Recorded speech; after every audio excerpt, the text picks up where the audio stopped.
this up a little bit. Where are you guys? Quiet. We are in Oklahoma City.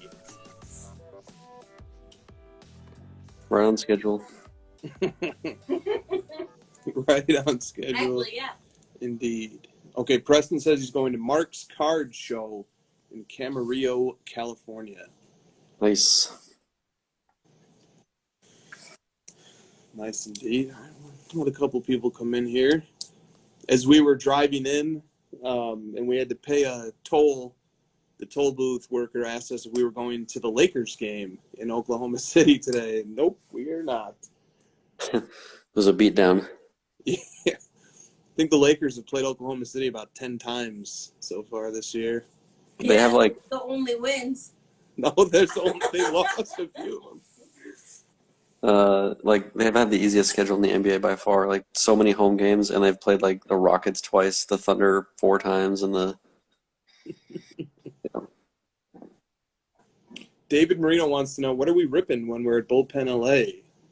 I don't know. What is he buying us? Yeah, what are you buying, David? That's what we're ripping. We'll find out in a few days. We will. Okay. Welcome to the crossover. Today's December 10th, 2021. Got a bunch of questions to get to tonight, but as is customary, mail days. Do you have any mail days? I do No, not. we don't have any obviously on hand either, although we'll have a bunch waiting for us when we get back home. Yeah, I'm fine. We'll have a bunch of mail days to show soon. I'll have one next week as well. Nice. That acquisition money going to good use. Okay. Thank you, Sports Card Acquisitions. You saw my post on that, right? The story. Yeah, it was good. It was very good. Okay. Let's get to some questions. One hot topic was the resumption of regular submissions with PSA. And so bear with me for a moment. I just kind of want to go over it. They posted a Q&A, and this is a good platform as any, especially for people who don't have time to sit down and read all this stuff, but they listen to the podcast. We can hit some of the key points here. So let me see if I can do this. Oh no, did I lose my ability to flip my screen? Oh, here we go. Let me see if I can do this on a normal sized laptop. Okay, so regular submissions will resume this month. That's great news. And here's some of the questions from the FAQ. So how does this work? Basically, prior to a submission event, so that's what we're going to have. We're going to have submission events.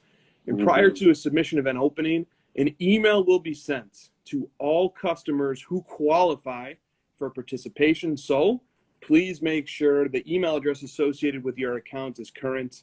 And if you don't have an account, just make an account. Make an account and you can qualify for a submission event. Is this how it's always going to be? Will I need to wait in line forever? And PSA says, well, they can't really predict that, but they don't want daily submission volume to exceed grading capacity. And for that reason, there's going to be a queue for the foreseeable future. Another question, if I receive an allocation, how long do I have to wait? How long do I have to create and submit my submission? And they say we encourage users to use their allocation right away and submit promptly because allocations are limited, and you cannot receive a new allocation until you use your currently awarded one. So for this reason, it's a good idea to make one. How many submission allocations are available at each event? Each one will have slightly different parameters. Sometimes there will be more allocations per customer, sometimes fewer. Sometimes it will be open to individual collectors, sometimes only open to dealers. Okay, how often will the queue for the regular submissions be made open by PSA? And the timing and frequency is not pre-released. Just make sure to check your email regularly. Will regular submissions ever be fully open again? And they say yes, quite possibly so. It just kind of depends upon the backlog, or more specifically, how many are coming in. When is value coming back? This is key. When is the value submission level coming back? They anticipate lower price service levels like economy and value to return by mid-2022, mid next year. Who is eligible? Any active PSA customer is eligible for this. What happens if you win an allocation? Then you need to go to the PSA Online Submission Center and begin creating your submission. The regular service level will be open to you only for the number of items in your allocation. What happens if you don't win? You may go through the queuing event and not receive an allocation. This could be due to a lot of customers, but allocation events will be common and you'll have many opportunities. What happens if you don't use your full allocation? Well, the allocation you receive must be used in one order. If you don't use the full amount, the rest will be forfeited. Can you participate in a new event if you've not used your previous? The answer is no. You must use the first allocation given to you. You have to use that up before you can get another one. Can you edit your order? Yes, you can. Are you charged when you win the allocation? No. You are charged with the completion of grading. Can you add your cards to someone else? The answer is yes, but do that cautiously because PSA won't be able to help you. They can only interact with the person who the allocation belongs to. And finally, here as we get towards the end, if you win an allocation, when are you eligible for another one? Well, if you win an allocation, you must complete the submission form and a submission number will be generated. Once the submission number is created for your previous allocation, you can then participate in a future one. There's no limit to how many times you can receive one. Final question here. If I'm still waiting on a value order to be processed, why are you accepting regular orders when you still have a backlog? And the answer to this is that PSA remains committed to allocating over 80% of grading resources to stuff in the backlog. The reintroduction of regular will not slow the process. Okay. Very good. All right. Some settings change here. Now let me turn this back around. Okay. All right. There you go. So nice little overview. Did that answer most of the questions that Al, what's the turnaround time on the regular service? Oh, I can't remember. I don't know. I suppose the complete through date calendar will be helpful in that regard. Well, like historically, this is like the third lowest tier, right? Yeah, that's right. I believe there's two below it. And given on the Express, I've been having it be about 2 to 3 weeks total turnaround time from when I ship it to when I get it back. Mm-hmm. So I would expect this one to be probably around a month, just sort of guessing at it. And I've never used HGA or some of these other newer ones, but they use similar systems, right? Like the queue and sort of the sort of similar way to test it out. And so are these going to be selected at random? Yeah, you were selected at random. So, and sometimes there's going to be, or what are they called? These events, these grading events. Sometimes they'll happen for individual collectors. Sometimes they'll be for dealers. Sometimes they'll be for a mix of both. It's random. So the name of the game here is just to stay on top of it and be constantly checking your email, make sure your email is current, and obviously check social media too, because I'm sure the buzz will get out as soon as one of those grading events happens. In the chat, we have a few people saying 2 to 3 month turnaround, perhaps. You really don't know because and PSA won't be able to know either. This is experimental, figuring out what the demand is like for this. So that's going to be worth thinking about. Okay. Let's get to some questions about this that we had come in. So North Jersey Sports Cards writes, do you guys think the PSA regular service opening back up is going to drum up significantly more submissions because $100 per card is still pretty expensive? Well, I think it's going to be the exact number of submissions that they want to drum up, right? They're controlling the supply of how many submissions come in, as you had just heard. Maybe the question means more like, do we think that they're going to fill that up fast? I do. I think it's going to fill up, assuming that the people that are picked at random are semi-active accounts, they'll probably get a lot of activity from those folks. I kind of expect myself to be on that list. I'm not sure. I submit quite a few cards at the current level, so we'll see, and maybe I can kind of walk people through it if I get invited, and I'll test it out.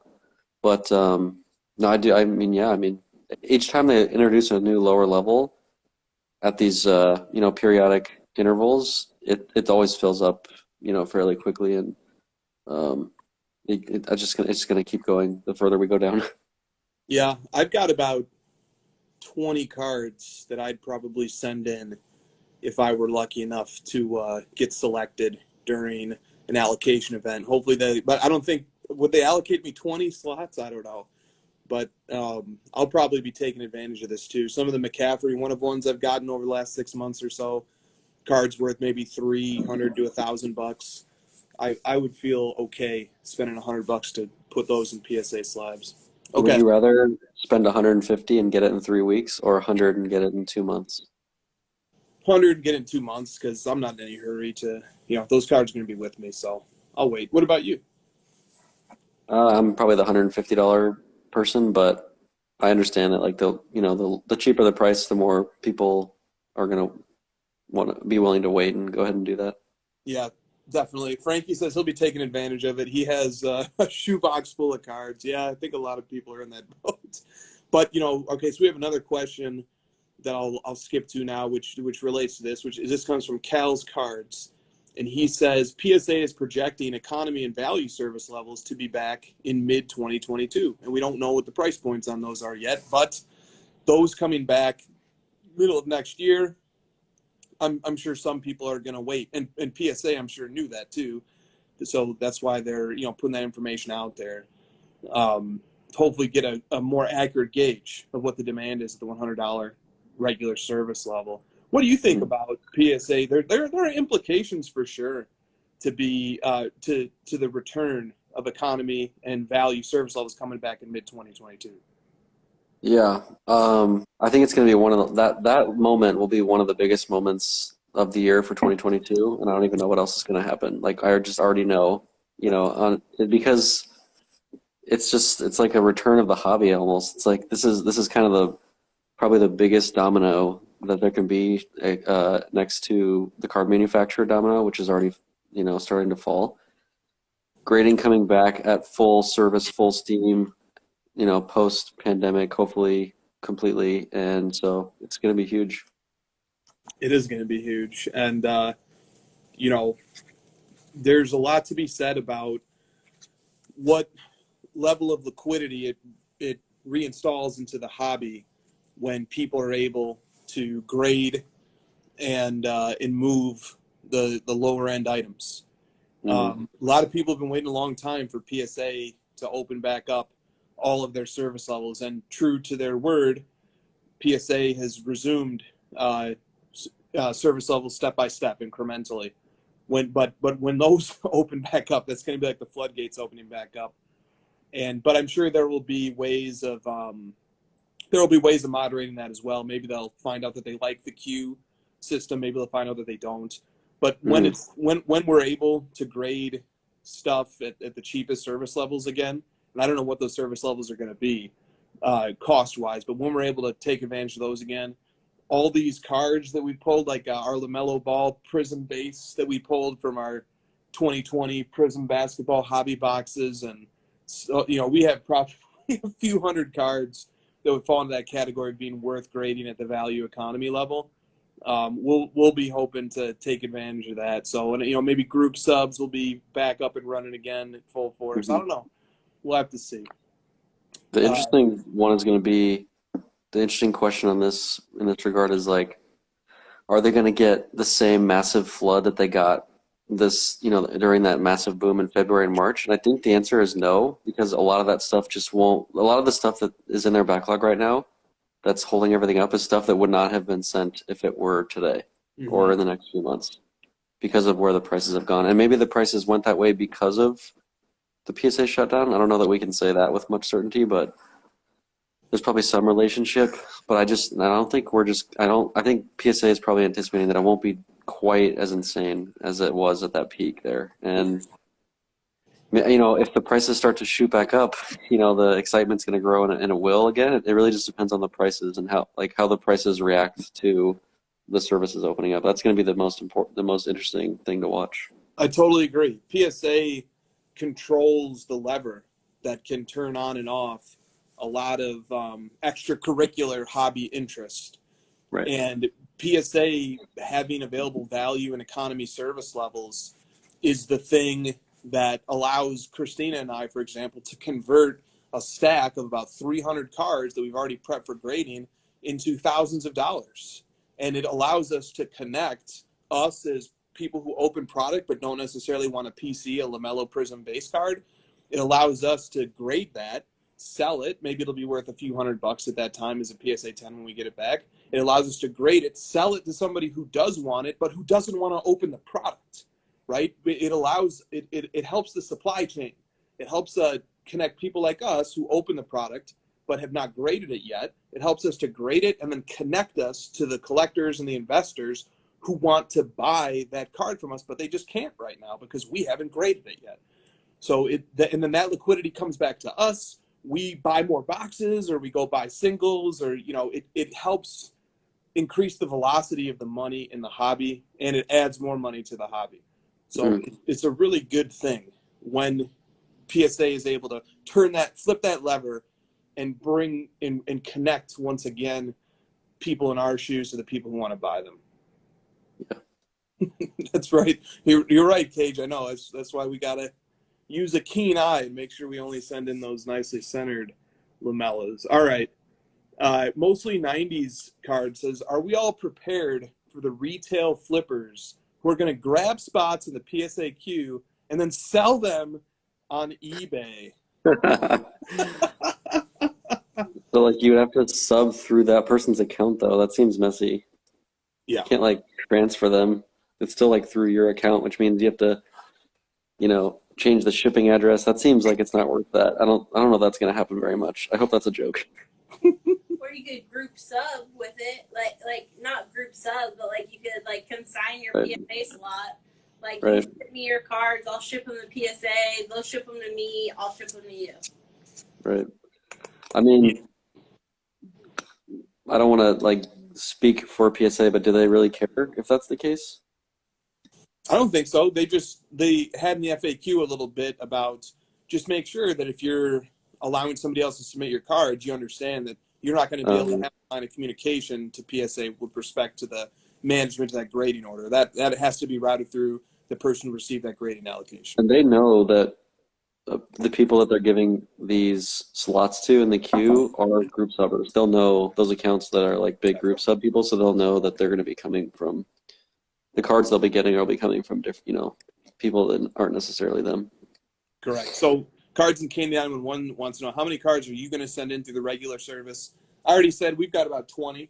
I have like 50 maxis. Because maxis do not get sent in at the regular service. 5 G's for some maxis. I'm looking for some PSA 10 maxis. The only PSA 10 maxis that exist. We spent between 25 and 30 grand grading a lot of cards last fall that we still don't even have back yet. So, yeah, I'm going to slow down a little bit until the turnaround times get figured out a little bit better. But I already answered. I said about 20. What do you say? Are you going to be sending anything into regular? I would have. I just sent a bunch in Express. I sent like 10 last week, and then I sent like 20 2 weeks before that at Express, and they a lot of the cards would have fit under regular. So I wish I would have waited, but I told you earlier I don't really like waiting, so I don't mind Express. Yeah. I'm with you. It's just sometimes the card just isn't quite worth it. All right, Cards and Candy 911 says a second question here regarding PSA's maximum declared value. If it's a low-numbered card that hasn't sold, such as an out of 5 or a 1 of 1, how would PSA go about valuing that? If I have a 1 of 1, can I just send it in through regular service and avoid the upcharge? It's more sophisticated than you think. Like now that we've kind of seen a lot of it, and frankly, like we're going to be helping solve this problem that you're describing. And Nat talked about that. We've talked about it probably a little bit. I mean, it's obviously like not as simple as we might think it is, but it's not. There is a lot more to it behind the scenes than just like, oh, what is this card? I don't know. Sure, let it through. Like there is a research team, and they know cards, so like it's not quite that simple.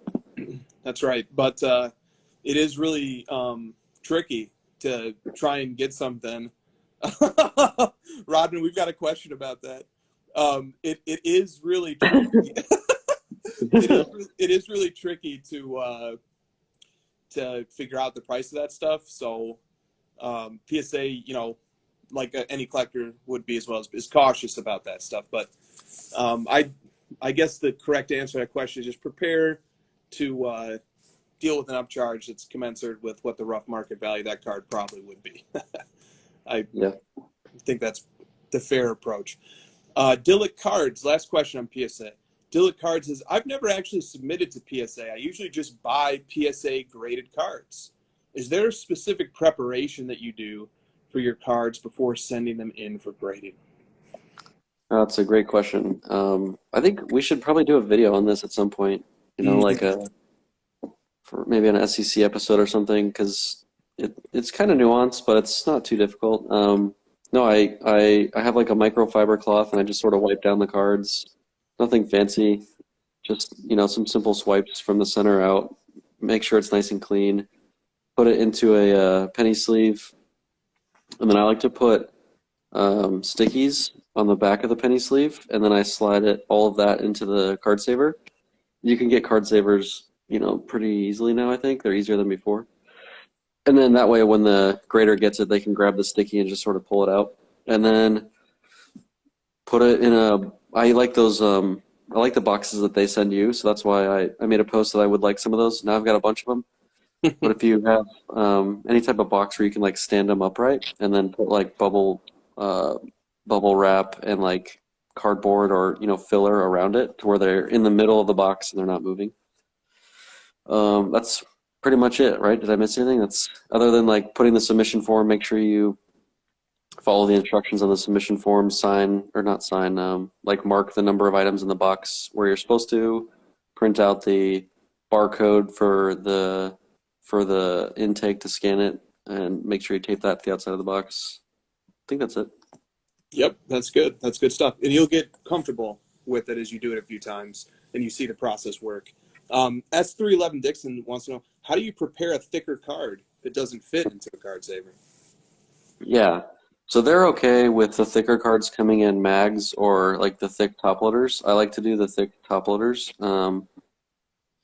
And I'll do the same thing. I'll put it in a thick penny sleeve, and then I do the sticky, and then I put that into the thicker top loader so that I can slide it out of the top loader easily. And then I'll do like a little bit of like painter's tape over just so it doesn't fall out of the top of the top loader. That's the benefit of the card savers. They can't slide out of the top, and top loaders they can. So that's why I usually do the painter's tape. But do not put the thicker cards in card savers. Do not do this. It crimps the edges of the cards. It puts a lot of pressure on the corners and the edges, because those card savers are not meant for thicker cards. There you go. All right, that'll do it for PSA questions. A little PSA on PSA. All right, Spurs Cards 21 says, why do you guys always let Josh drink by himself? I'm drinking with you, Josh. Everybody in the chat who's enjoying their Friday night, it's late. It's 10:30 Central, 11:30 East Coast. Anybody who's enjoying their Friday evening, cheers. Toast. Have a toast in the chat. How about that? Any comment, Josh? I don't think I've ever seen you drink. I think that's the answer. I guess that is the answer. Okay. Drake's PC says, discuss the Mint Collective, which is coming up in Vegas in January. What about it are you most looking forward to? And what do you see at a macro level coming out of the hobby? So let me just talk a little bit about the Mint Collective. You can go to the website, themintcollective.com. And Christina has been instrumental in organizing important parts of this event. She's helped put together a lot of panels, bring in sponsors, and just been a sort of visionary in helping plot out this event. So this event is near and dear to the Card Ladders team's heart because of Christina's involvement in particular. And, it's put on by Collectible and IMG. It's going to be a tremendous event put on by great people. So it's a 3-day event, Friday, January 28th, Saturday, January 29th, Sunday, January 30th. And some of the Mint signature sessions, which are talks and topics that are going to be discussed, include a case study, Becoming Cardboard Millionaires, the power of the art of cards, the bull case, why sports collectibles are legitimate alternative assets, the power of creating authentic content, amen to that, data, the hobby in the future, oh, I like that too, and, oh boy, the future of NFTs and digital collecting. Well, can't win them all. All right. Friday. Bring your tomatoes for that one. Friday, January 28th. There's a collectibles marketplace sneak peek and a welcome reception. So Friday is light work. Saturday, January 29th is when all the big stuff is happening. The Mint Collectibles marketplace is from 9 in the morning to 7 at night. the marketplace feature, where you can trade, buy, interact with dealers and vendors. The mint signature sessions that we just referred to happen from 10 a.m. to 10:30 p.m. There's an auction, a Mint 25 auction. That should be really cool, from 3:30 to 5:30. And then the carnival from 7:30 until 11 p.m. So that's 14 hours from 9 a.m. to 11 p.m.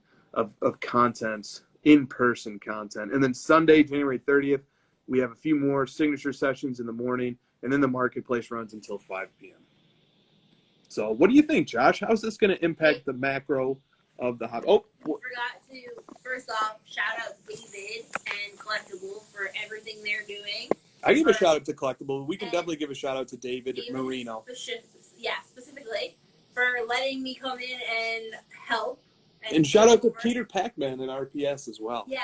Hosting. And RPS will be hosting the event. And the last panel on Sunday will be Josh Johnson, Christina, and Josh Luber talking about data, the hobby, and the future. Definitely. Okay, so we have some of the stars of the show in the chat as well.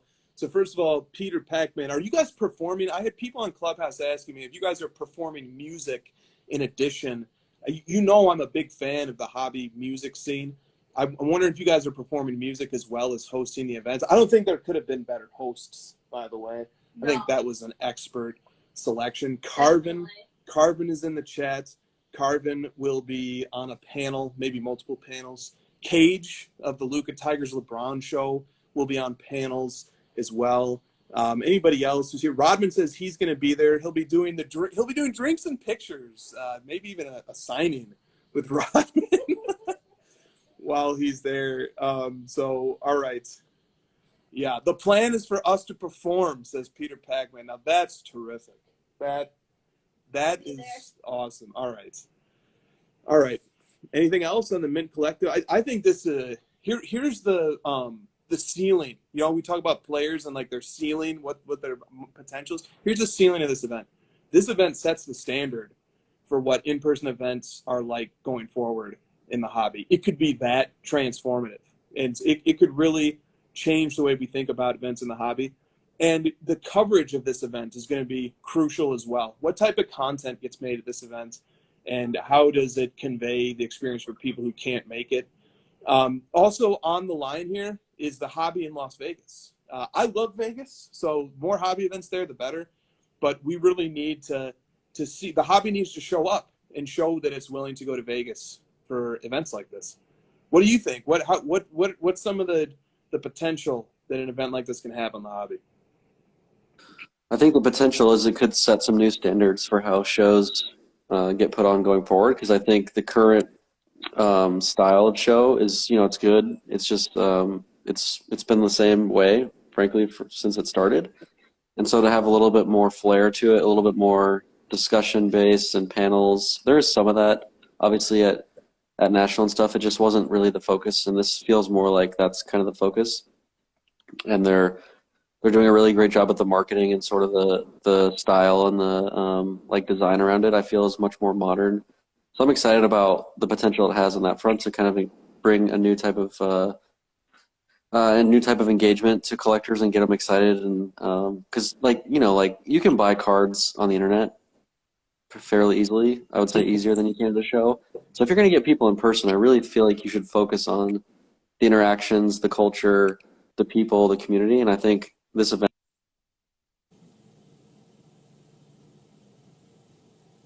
Right on. Josh, you went mute for just a second towards the end. Could you say the last point?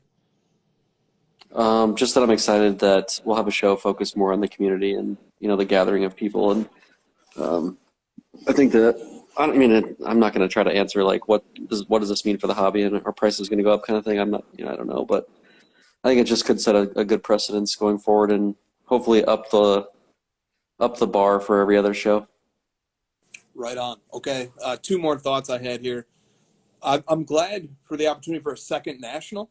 I've always wanted one to like break up the year, and so a West Coast one at that. And a West Coast one too. I know that's why it's very important for the hobby to show up for this event, for the West Coast National event. Then the other thought I had was, this is what happens when, as Collectible and David Marino and Christina and the organizers, Ezra, shout out to Ezra, and Luis and all the great people, Alex.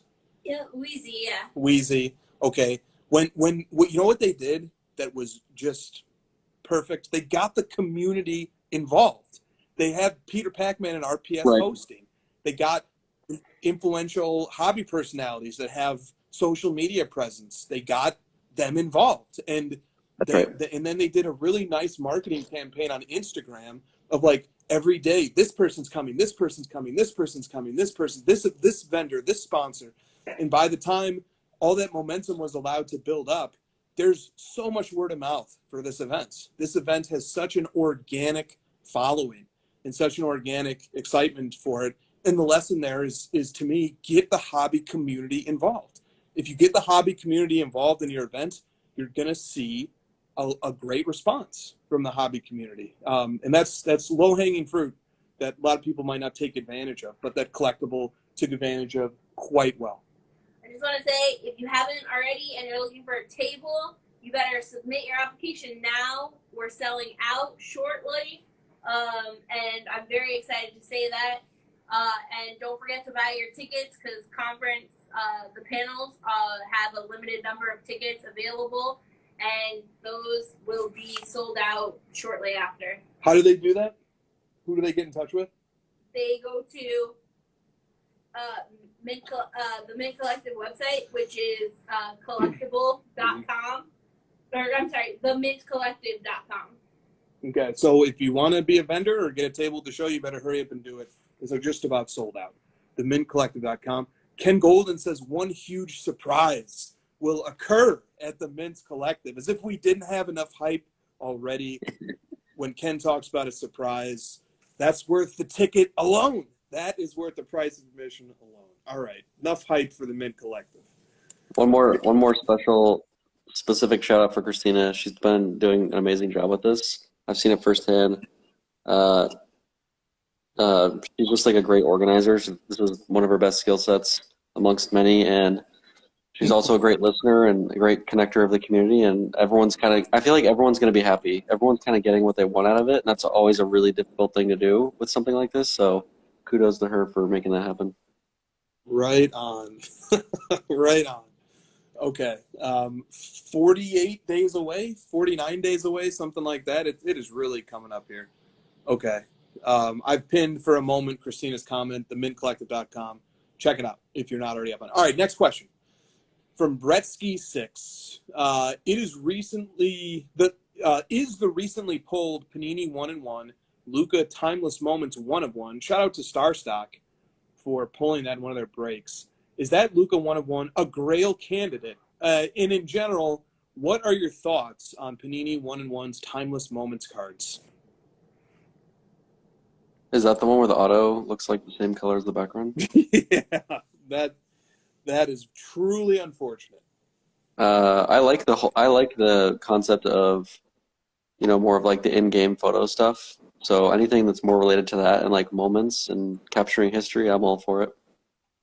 Yeah, and I mean, okay, so let me show the card in question here.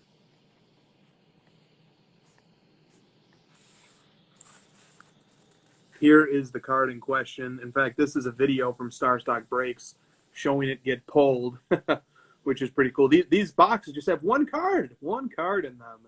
They're going on the secondary market for $1,200, $1,300 or something like that. But here's the card getting pulled. Yes, this card is autographed. There is an autograph on this card. Why don't they just get a silver pen? Come on. Oh my God, they should. There, you can see it better from that angle. Aren't there 2 cards in that? It's 1 and 1. Or maybe there are 2 cards in that. I don't know. What do I know? I don't open this. This product is pricey. Oh, Carvin says $1,500 to $1,600. Okay. Oof. There's our guy at Starstock, the team. Kev. Shout out Kev. Kevin. Look at that. He's got the 1 of 1 chain. Oh, nice. That's like the turnover chain. That's excellent. Okay, so that product, man, people love it. And by the way, if I hate to break this I hate to break this news, but that card has been acquired by a collector, and so has the base Luka 1 of 1. The same collector has acquired the base Luka 1 of 1 and the Timeless Moments 1 of 1. So those, dude, I've been seeing those cards just get scooped up so quickly. There's such that product just came out of nowhere last year. People loved it, and they've done a great job continuing it this year. So many players have great Timeless Moments cards. Dennis Rodman, Allen Iverson. Just, it's a really sweet product. Panini hit that one out of the park. All right. Leopard Man Card says, congrats on the acquisition. What are your New Year's resolutions? It's that time of year, I guess, right, for New Year's resolutions. What are your resolutions for your own personal collection? And what are your resolutions for the hobby itself for next year? Man, resolutions really aren't my thing, but I'll take a stab at it, I guess. It's really hard to give a resolution on cards anymore because everything that I want that's left is just, like, I hope I just find it next year, I guess. Like, here are the cards I hope I find, and if I do, I'll purchase them. Mm-hmm. I still have, like, 4 or 5 on my Penny Hardaway list. The Team Skybox Rubies. I have the base Rubies. I want the Team Skybox. Slam Bams, that one. I've never even had a chance at that one. Some of the second year credentials, or sorry, the third year, the silver and the gold one. I like those. A couple more Charizards. LeBron, I don't know. I don't really have much on my list anymore for him. It's too expensive. Whatever kind of falls in my lap. And then the hobby, for us, growing card ladder, growing the database, building it out with PSA and growing all of that stuff. And I think the hobby has a lot in store for it in 2022, and I'm excited. So I just don't see anything other than the sort of slow, like the way that I like it anyways, the slow sort of up and right trajectory of the hobby. I want to continue it on, and I'm not looking to skip any steps and have it 5x in price or anything like that. So just whatever's kind of the slow and steady wins the race kind of thing. Yep. I don't have much to add to that. That's good. I'm in the same boat. Just keep on collecting the stuff that I can, and hope the hobby sees continued growth. There's a lot of exciting things that we know about that are happening next year, from the Mint Collective to the National to possibly Ken Golden's reality show debuting at some point. I'm not sure when. I don't have any special knowledge on that, but I think that's going to be huge for the hobby on Netflix, right? Do you have something on that? No, I'm just really excited about it. Yeah, no, it's going to be amazing. PSA opening back up, as we already talked about, their value and economy service levels is going to be huge as well. So lots of things we already know are happening next year that are going to be exciting, let alone the unknown. All right. One more thing. I saw a few posts or stories this week about, people a little bit frustrated about buying stuff kind of at peak or buying stuff, over what the current market is and not really seeing, how much longer it's going to take to get back to where they purchased it at. And, it's usually like, zoom out kind of thing. It's usually the content about like, zoom out and see where the graphs are at and focus on the long term and don't worry about it. And I usually say like, well, it's easy to say that when you're not the one losing the money and all this stuff. And it's hard to say that when people are frustrated. But that kind of, this topic kind of makes me think of that. And it's true to a certain extent. And like, try to remember in 2022 to buy things that you're not worried about going down in 2022 or going up, and just sort of think like, if I buy this in 2022, do I have confidence in this in 2027 or 2025? Like, think about cards that you're like, I want to own this thing for 4 years, 5 years, 10 years. And I guarantee you'll be making a lot more intelligent decisions next year. That is terrific wisdom there. That's definitely what I try to do when I'm collecting. Okay, Schmo50 says, this was an interesting one. I don't know if you saw this one in advance. He said, would you rather have a 2013 Prism Gold out of 10, 2013, that would be the second year, or a 2006 Topps Chrome Gold out of 25 of a player who is in both checklists but is not a rookie in 2006? So neither is a rookie card.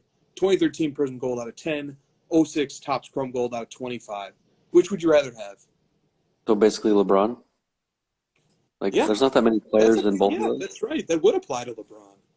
Brady. I've owned both of LeBron's. Okay. I've owned both, and I sold the 2013, and I kept the 2006 Topps Chrome, so that kind of answers that.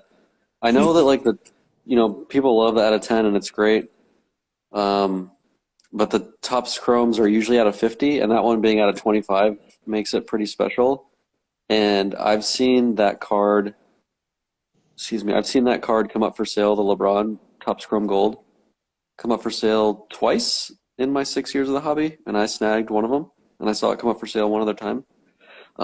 It's a tough card. Those cards are hard to find. I've seen the 2013 Prism. I know where like 7 of them are. So, there's a big difference between rarity and scarcity when you're talking about cards that came out, in the last 8 years versus cards that came out 15, 20 years ago. I don't know if that really was needed to be said for the answer on the question. It's just kind of worth pointing out that that's kind of why I prefer the 2006. I just like the older stuff. I like the Topps Chrome, so it's just personal preference, I guess. That's a great answer. I'll take the other side of it. I'll say 13 Prism Gold, and just the reason why is because I have nostalgia and a connection to collecting Panini Prism, and I just don't have it for mid-2000s Topps Chrome. And so that's nothing against the product. It's just kind of the psychology of collecting. I collected 90s stuff, and then I've collected 2018 and onward Panini stuff. So to me, Prism is just holds a dearer place in my heart. But it would also depend on the player too, quite honestly. And is it a playing years card? Because Prism has non-playing years cards of guys, and so that would make a difference. So there's not to fight the hypothetical, but there's some variables that matter as well. Obviously, would prefer playing years. Okay, next question comes from Chasing Exquisite 03. Oh, okay. Talk about your Michael Jordan collection post. Why those cards are special, any you're missing, and are you still collecting MJ? And Yamwax says, please resolve to have a card letter party at National again.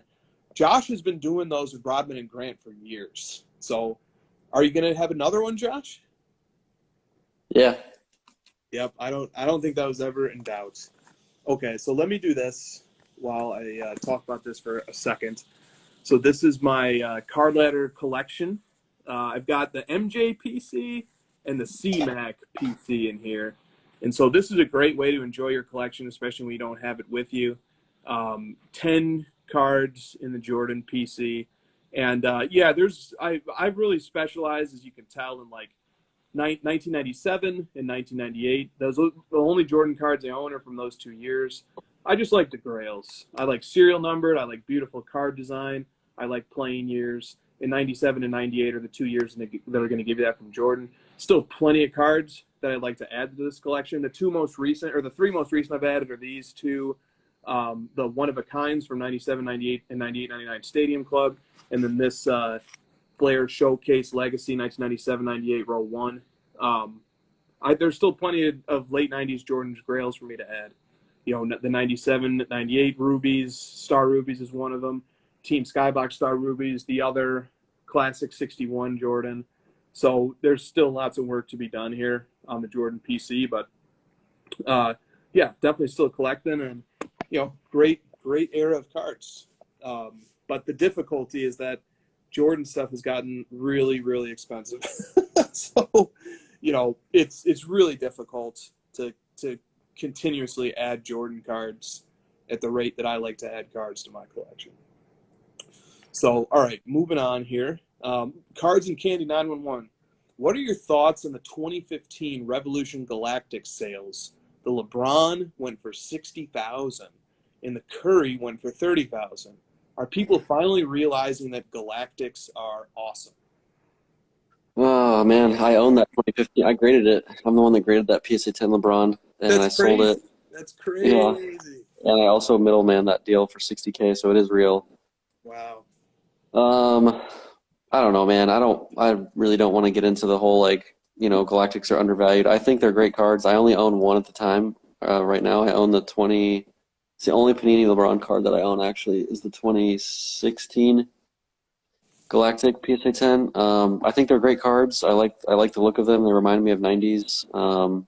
They went through a period like a year and a half ago where they were pretty hyped and people were getting all excited, and they've since dropped in price quite a bit. But those two in particular are both top ones, and they're the first year Galactic. So like those are probably the two best like Revolution cards period that you can own, and 60K and 30K. In a world where Gold Prism PSA 8 sell for 80K, I don't think it's insane given that they're both pop ones and they're the best you could get of any Revolution card. So that's my take. Yeah, that's great. Now, Galactic 2015 is an important year, right? Because that's the first year of Galactic. Right. And they're both pop one. And they're both pop one. And Galactics are not numbered, which is actually unique in this day and age to have a super short print, but that is not numbered. Speak about that a little bit. I believe that was part of the appeal to you in the beginning of those cards, is the fact that they're not numbered. Yeah, the lavas I think were out of 10, and they appeal to me less. I mean, honestly, I just like the name. I really like the name Galactic. It really sort of connects me to like 90s stuff. It just kind of has that 90s insert feel to it. And the design is actually pretty incredible in person. They're really interesting. They change the pattern depending on which angle you have it at and stuff. But yeah, the SSP part of it, I think it probably hurts the value quite a bit with modern collectors. Like, we're just so used to serial numbers, and I think that's probably a good reason why it's hurting the value of those, relative to other stuff. But I think it's unique. I think it's interesting. I'd say there's probably about 20 to 30 copies, if I had to guess, just based on like what's in the pop report and what I've seen, which isn't incredibly rare. It's not really close to gold prisms, which are out of 10. So yeah, it's just something different, I guess. If you're looking for some like little difference in a way to maybe get ahead from other collectors and save some money relative to other things that are serial numbered, it's something.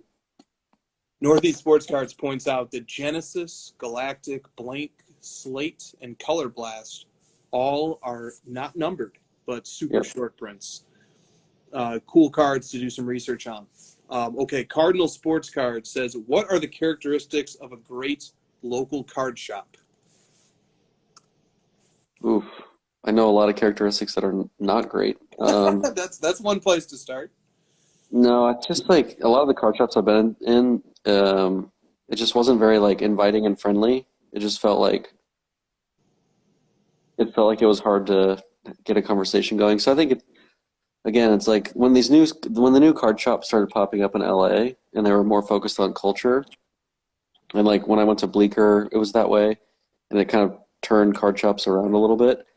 If you can do that plus have a steady supply of wax and have singles and have things that are interesting to look at, and if you can drive interesting trade nights, I think that's huge. Like getting people to want to go there more regularly than just to buy wax, and just to go there and have fun and talk to other people and join the community. I think, why don't you speak on Bullpen LA? I know that's like a big part of that. Totally. Well, yeah, David Marino says community and events. That's a good way to sum it up. Bullpen LA had been doing trade nights for many years, and those trade nights were always an occasion to go gather at the shop, see people.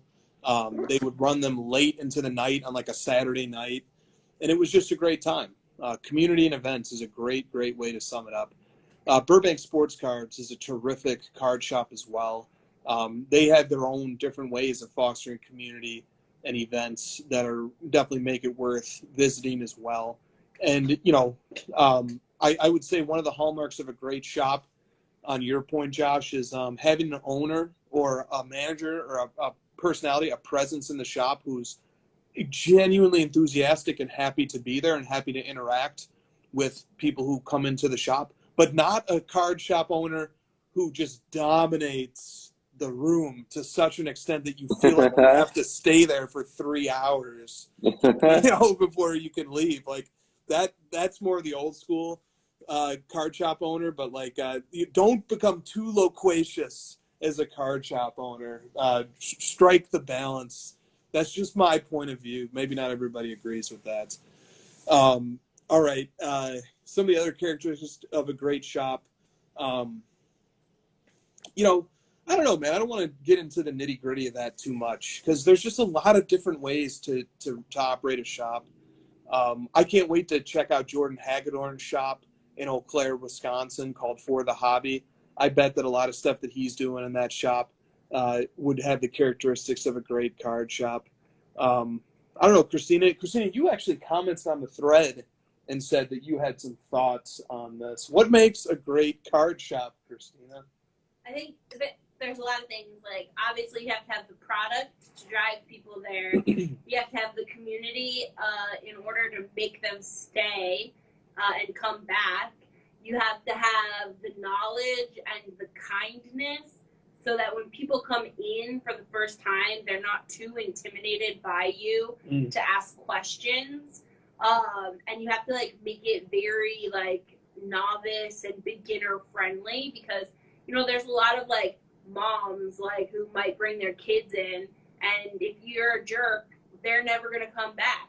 Like, even if you're the only shop in town, Mom would rather buy something off Amazon. That's good. Two of the things that Christina really touched on there, kindness and product.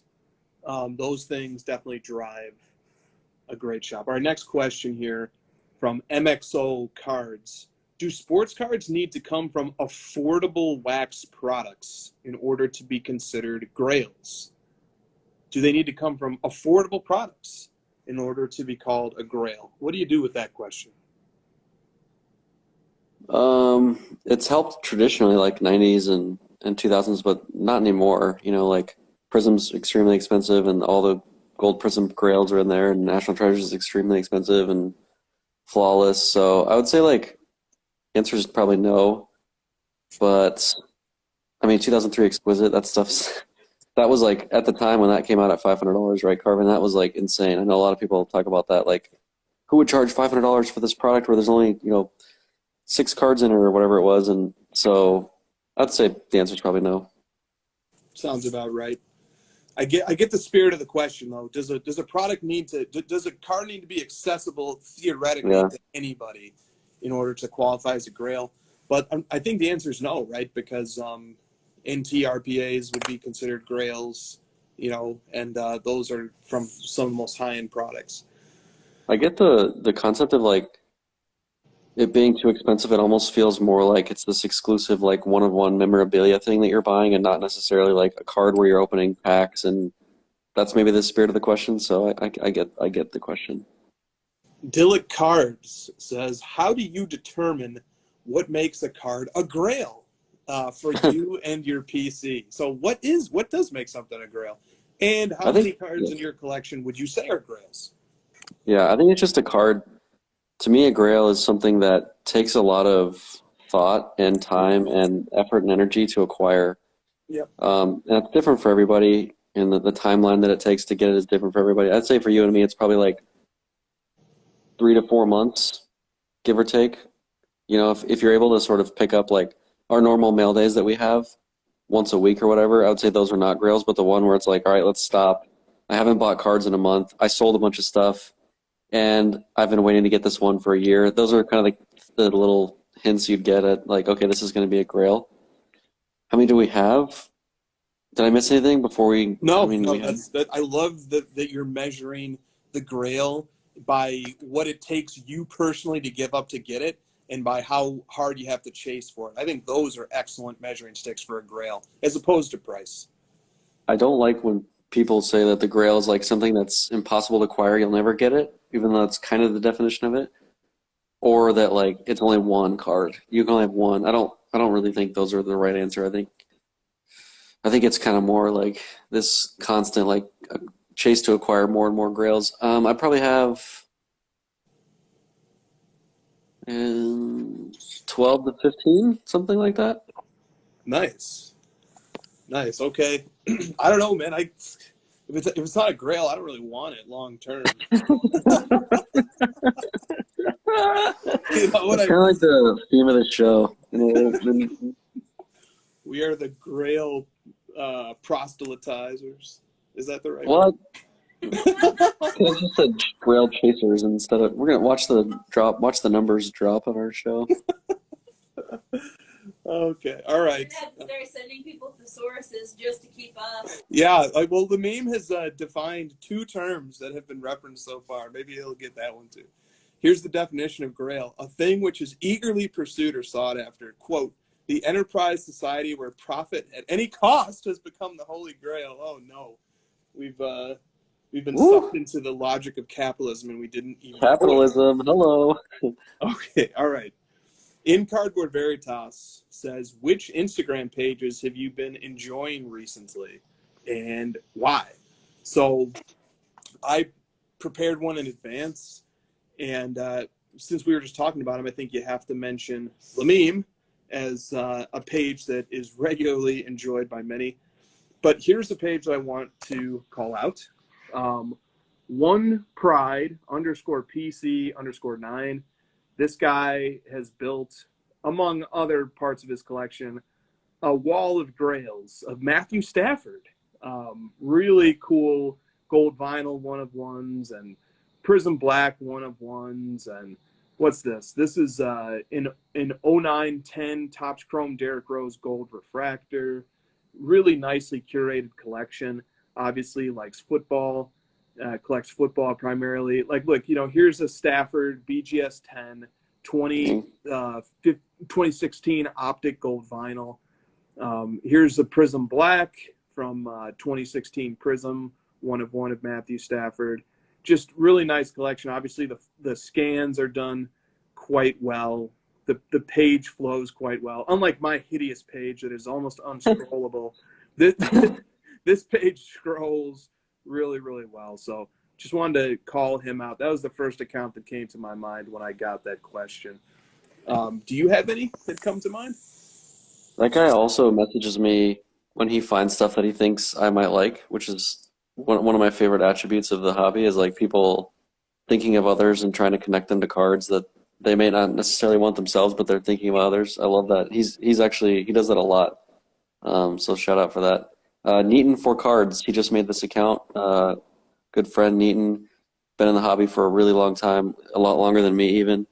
And he just created a new Instagram account specific for his cards, and he started posting his monsters. He's got big stuff. There's a lot of guys like that who don't necessarily kind of post everything they have all the time on Instagram and, post it once a week, the same card over and over. But so when he posts stuff, it usually has a lot of meaning behind it, and you probably haven't seen it before. So if you want to see something new, go there. He recently posted the Madison Square Garden Kobe LeBron duel, which is easily one of the best cards ever made, in my opinion. Cool card. So, yeah. Speaking of Neaton, I always think of this. Yeah. Neaton, are we in a card bubble?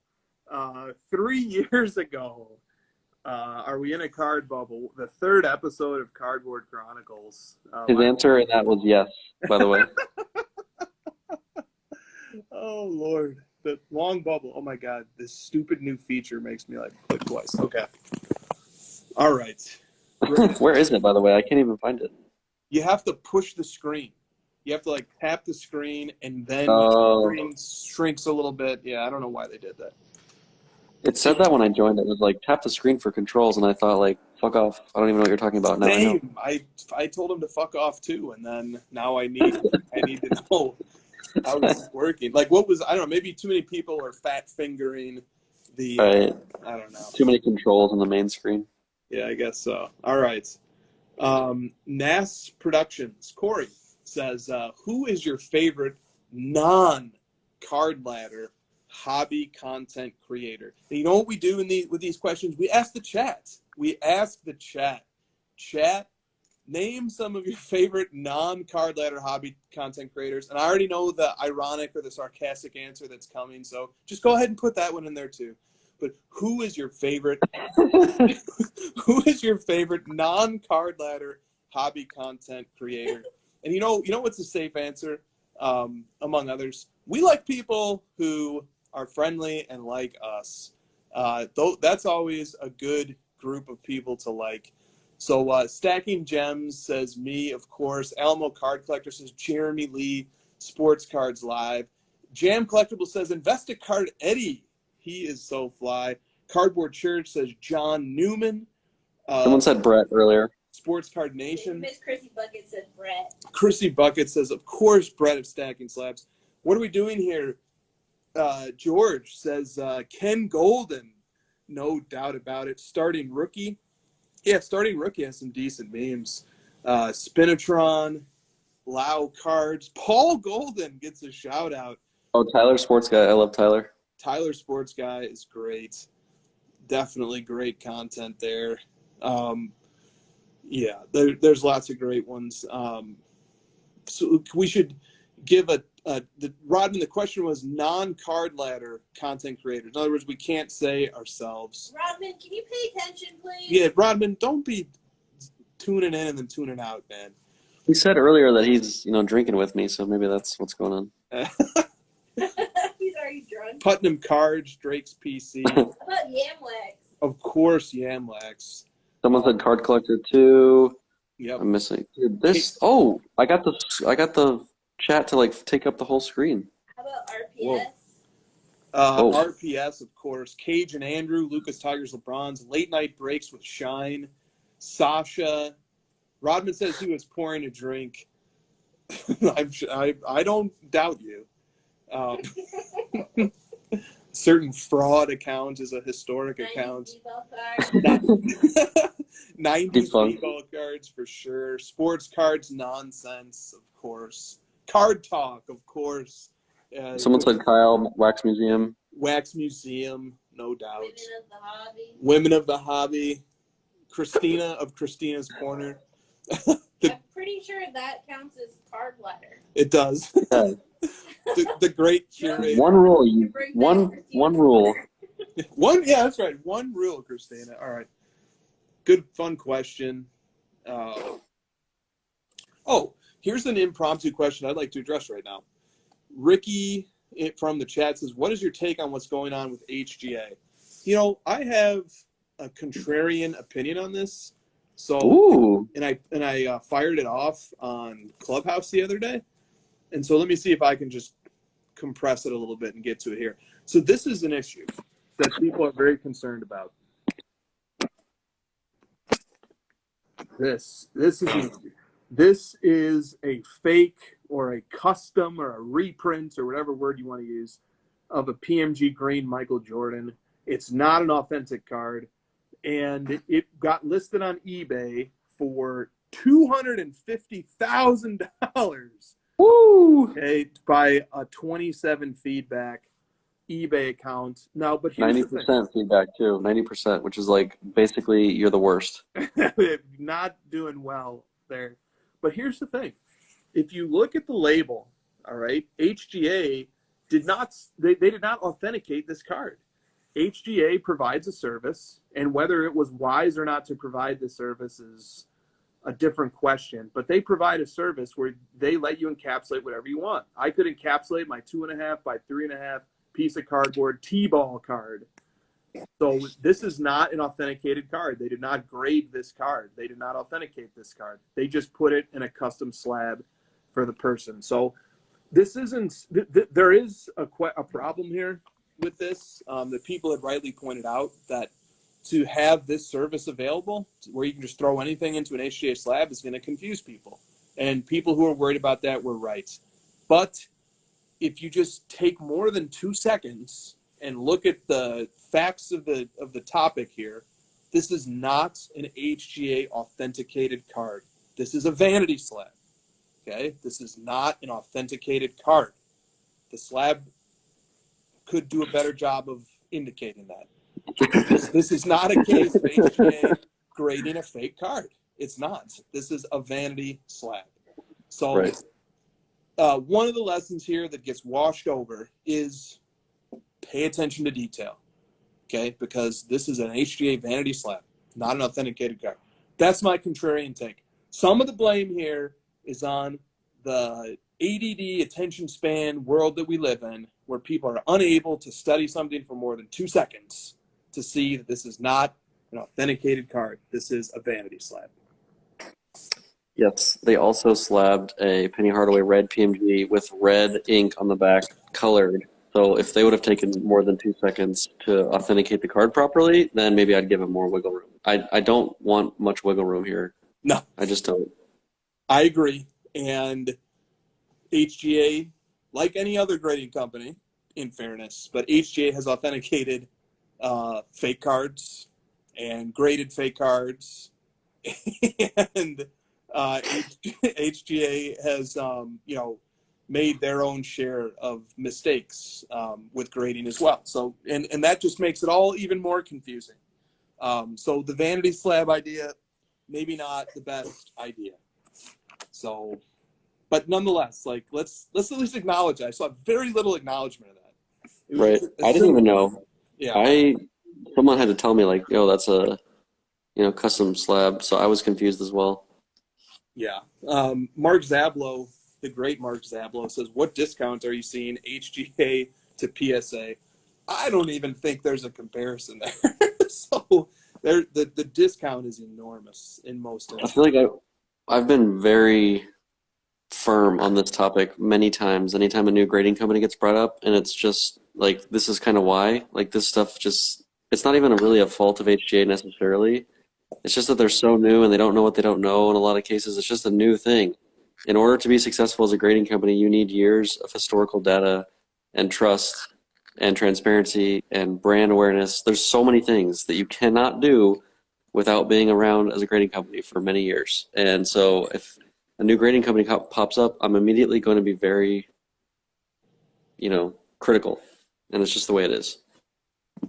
Yeah, I think that's very well said. Okay, next question comes from Oh Baby, I Like It Raw. The question is, as PSA 10s set records, what does it do for 9s and 8s? Because those are the honey hole for most PCs. There's another word to define, Lamim, honey hole. I made that one up when the question came in as well. Well, let me answer this question with a graph, and then we'll talk about it. Here's a graph. This is the compare cards feature and card ladder. You're looking at 3 charts. The top line is the 1996 Topps Chrome base Kobe PSA 10. The second line is the PSA 9. The third line is the PSA 8. And you can see that they all follow a similar trajectory. Okay, when the 10 is going up, the 9 is going up, and the 8 is going up. And when they're going down, they're all going down as well. So there's, in the time span on this chart is 2 years. So there's an empirical instance of the grades moving in unison for the most part. That was going to be my answer without the visual, but like anytime I actually dig into that question and I look at specific cards, the 9s and the 8s are always doing very close to the 10 relatively. Like people see that the 10 goes up by $1,000 in total value and the 9 goes up by 100, and you're like, wow, the 10 is doing so much better. But if the 10 is 10 times the price of a 9 already, then it's actually just a tie. They're performing at the same rate. So it's really more about digging into the data. And that, dude, I can't tell you how many times in the last couple of weeks someone has posted a thing about how all Luka cards are down or all Jordan cards are down, and all I do is post a screenshot of the index of that player that shows they are definitely not right. And then, it's like, what are you going to say to that? So just show them a graph that's like, I'll make a PSA 10 index and a PSA 9 one, and we'll have the answer, right? Totally. It's not always perfectly harmonious that if a 10 goes up 50% and a 9 goes up 50%, like that 15 Galactic LeBron we were just talking about. When it's a pop 1 PSA 10, you can expect a better appreciation, right? So the thing that I think can be applicable to people in the chat and listening to this is that it's generally thought that you can only invest and like have a card perform well if you're going to buy the PSA 10. I think that's not true.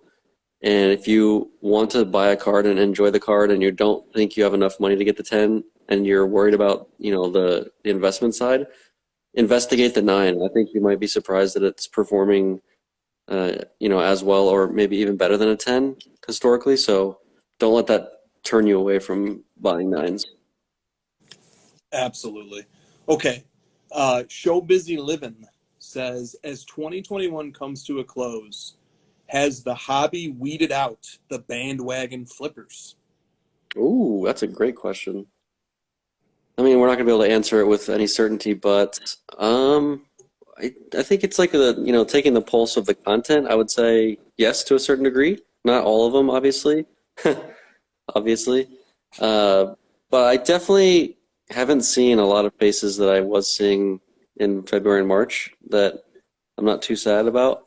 So, you're always going to have some level of, you're always obviously going to always have some level of bad actors. Is it say flipping like in a negative connotation, or are we talking about, like, I don't want to just say like all flipping is bad either. I guess No, I'm sort of bandwagon flippers. People who bandwagon flippers. just hopped in just to get on the trend of flipping. And yeah, that's important. Yeah. That's important because the long-term flippers, which is oxymoron, but that's an important role in the hobby. So yeah, the bandwagon, I think so. I don't know. I can't give you a number or percentage or anything, but it feels like it's less. What do you think?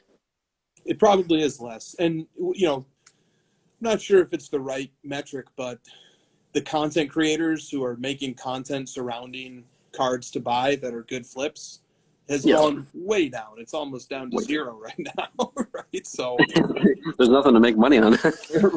Right. So there's something to be said about that. But I don't know.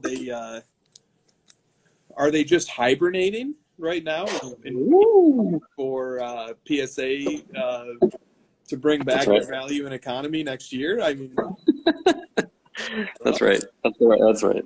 I don't know. So I don't know. I don't even think it's, even if we're talking about like the bad actor in this sense of a bandwagon, is a bandwagon really bad for the hobby? Is a bandwagon person? It's kind of like another piece of the puzzle of like what drums up excitement for everybody together is having that person who comes in and hypes it for no real reason. Definitely. And a couple people in the chat have chimed in that some of them may have moved to NFTs and crypto. Yeah, they moved on to crypto and NFTs. Yeah, that very well could be. My chat is broken, by the way. It's frozen and it's not moving. So if you could give me some context, potentially. Oh, that's awful. I wouldn't wish that on anybody to not be able to show you chat. I took a screenshot, but I'm basically looking at the same 10 covering the whole screen, and it hasn't moved, and I can't do anything about it. And I think it's this like new push in the middle feature to bring up the controls. It's not doing anything. Of course it is. Oh, that's. All I can do is leave this live. That's my only action. Do you want to leave and come back? I'd be completely. No. I think it's worth seeing the chat. You could leave and come back in 10 seconds. You're getting me in my purest form right now. This is great. Your undivided attention. You're just getting like the pure. I'm not biased by any of the comments. I'm not getting trolled. It's just my brain. Okay. All right. Well, Card Collector 1427 says, Chris, are you worried about Luka's weight and fitness? Oh, get him. Go ahead. No, I'm saying this to the person who asked this. Get him. Get him. Okay, hold on. I'm trying to find like an image here. From him to you. I'm saying he needs to get you. Oh yeah. Well, all right. Hold on here. All right. This is sweating. Chris is sweating. This is a Twitter account called. That's fake, right? Or is that real? I don't know. I don't know, man. Maybe if I'm putting the camera at a bad angle. This is a Twitter account called Fat Luka 77. This may be Luka's burner even. Okay, so hold on. And then Lameme had a nice meme about this, if I remember correctly here. Because what's interesting is it's where did it go? Damn, maybe he only shared it to his story. He had this. Have you seen a picture of Zion in like the red sweatpants and hoodie, and he just looks enormous? And then the next day, there's a picture of him looking like thin and jacked, and it's like, what? Yes. Yeah. This is Luka taken in his post game yesterday. Celebrating a win. Read the comment. Looking good. The comment says, what comment? Oh, the caption. This, and it was like, Luka, above it. Luka hosts a late night show after his games. Oh, there you go. That's a late night TV host, bud. Yeah, it's James C. Okay, but let me tell you. All right, here. I wanted to show this too, though. Here's another picture. Cookies. Okay. Hope I didn't just accept something I need to not accept. All right. See this guy? Tyson Fury or whatever. His name? This guy is the greatest boxer on the face of the earth, and he looks like that. Now, granted, this is when he's not. This is in between fights, but he's no physical specimen even when he is fighting. The guy, to put it politely, has a dad bod. So like, here's him like right before a fight, I think, and I mean, nothing to write home about. No girls aren't putting that up on their wall. Okay, that guy goes 15 rounds or however many, 12 rounds of heavyweight boxing, and looking like that.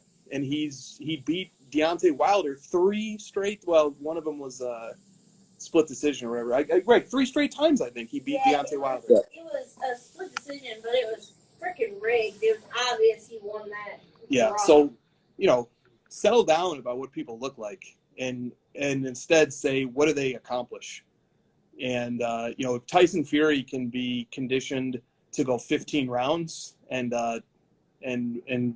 beat the best boxers in the world, I think Luka can run up and down the floor for 35 minutes looking like he looks. So, or like Lamine says, we all have hope. That's right. So but with that being said, putting aside what he looks like, if he's out of shape, no matter what he looks like, if he's out of shape, that's a huge problem. And there is reason to think he is out of shape. He tapers off in the fourth quarter, and he only plays 30 to 35 minutes a game, Whereas, like, when they lost to the Nets the other night, Kevin Durant played the entire second half. You have to be able to do that. So, Babe Ruth gets a shout-out as a dad bod celeb, athlete. So Maybe after LeBron retires, he can be Luka's personal trainer. Well, LeBron is the exact opposite of this. LeBron has taken such great care of his condition.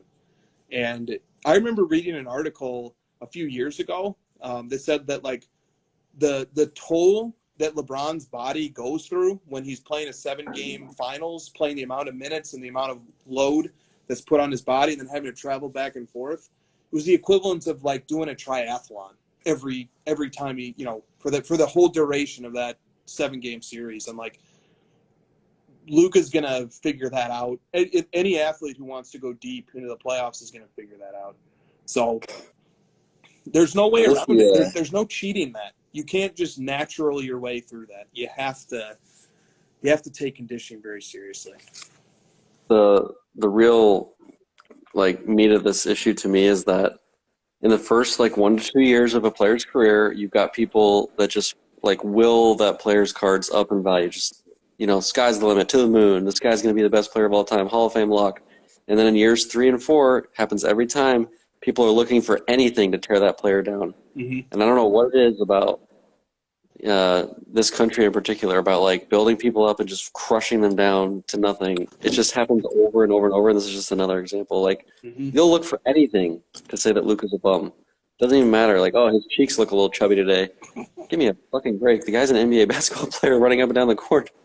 Yeah, I know. I mean, I go back to the boxing example too. I mean, dude, I imagine trying to last 30 seconds in a boxing ring, and just the physical toll, or running on an NBA court with NBA players for 2 minutes. Dude, you have to be in elite physical shape to be able to do that. But he's also just a big guy. He has a really thick frame. Yeah, and it hews to his advantage in a lot of instances, being able to back down guards who are trying to guard him. So, there's pluses and minuses to it, but the separate topic of what condition are you actually in is a super important one. And I don't think anybody would disagree that Luka needs to take the next step in physical conditioning, and that's going to help his career, irrespective of what he looks like. If the only workouts that you did were being an NBA player, I feel like you'd be in pretty good shape regardless.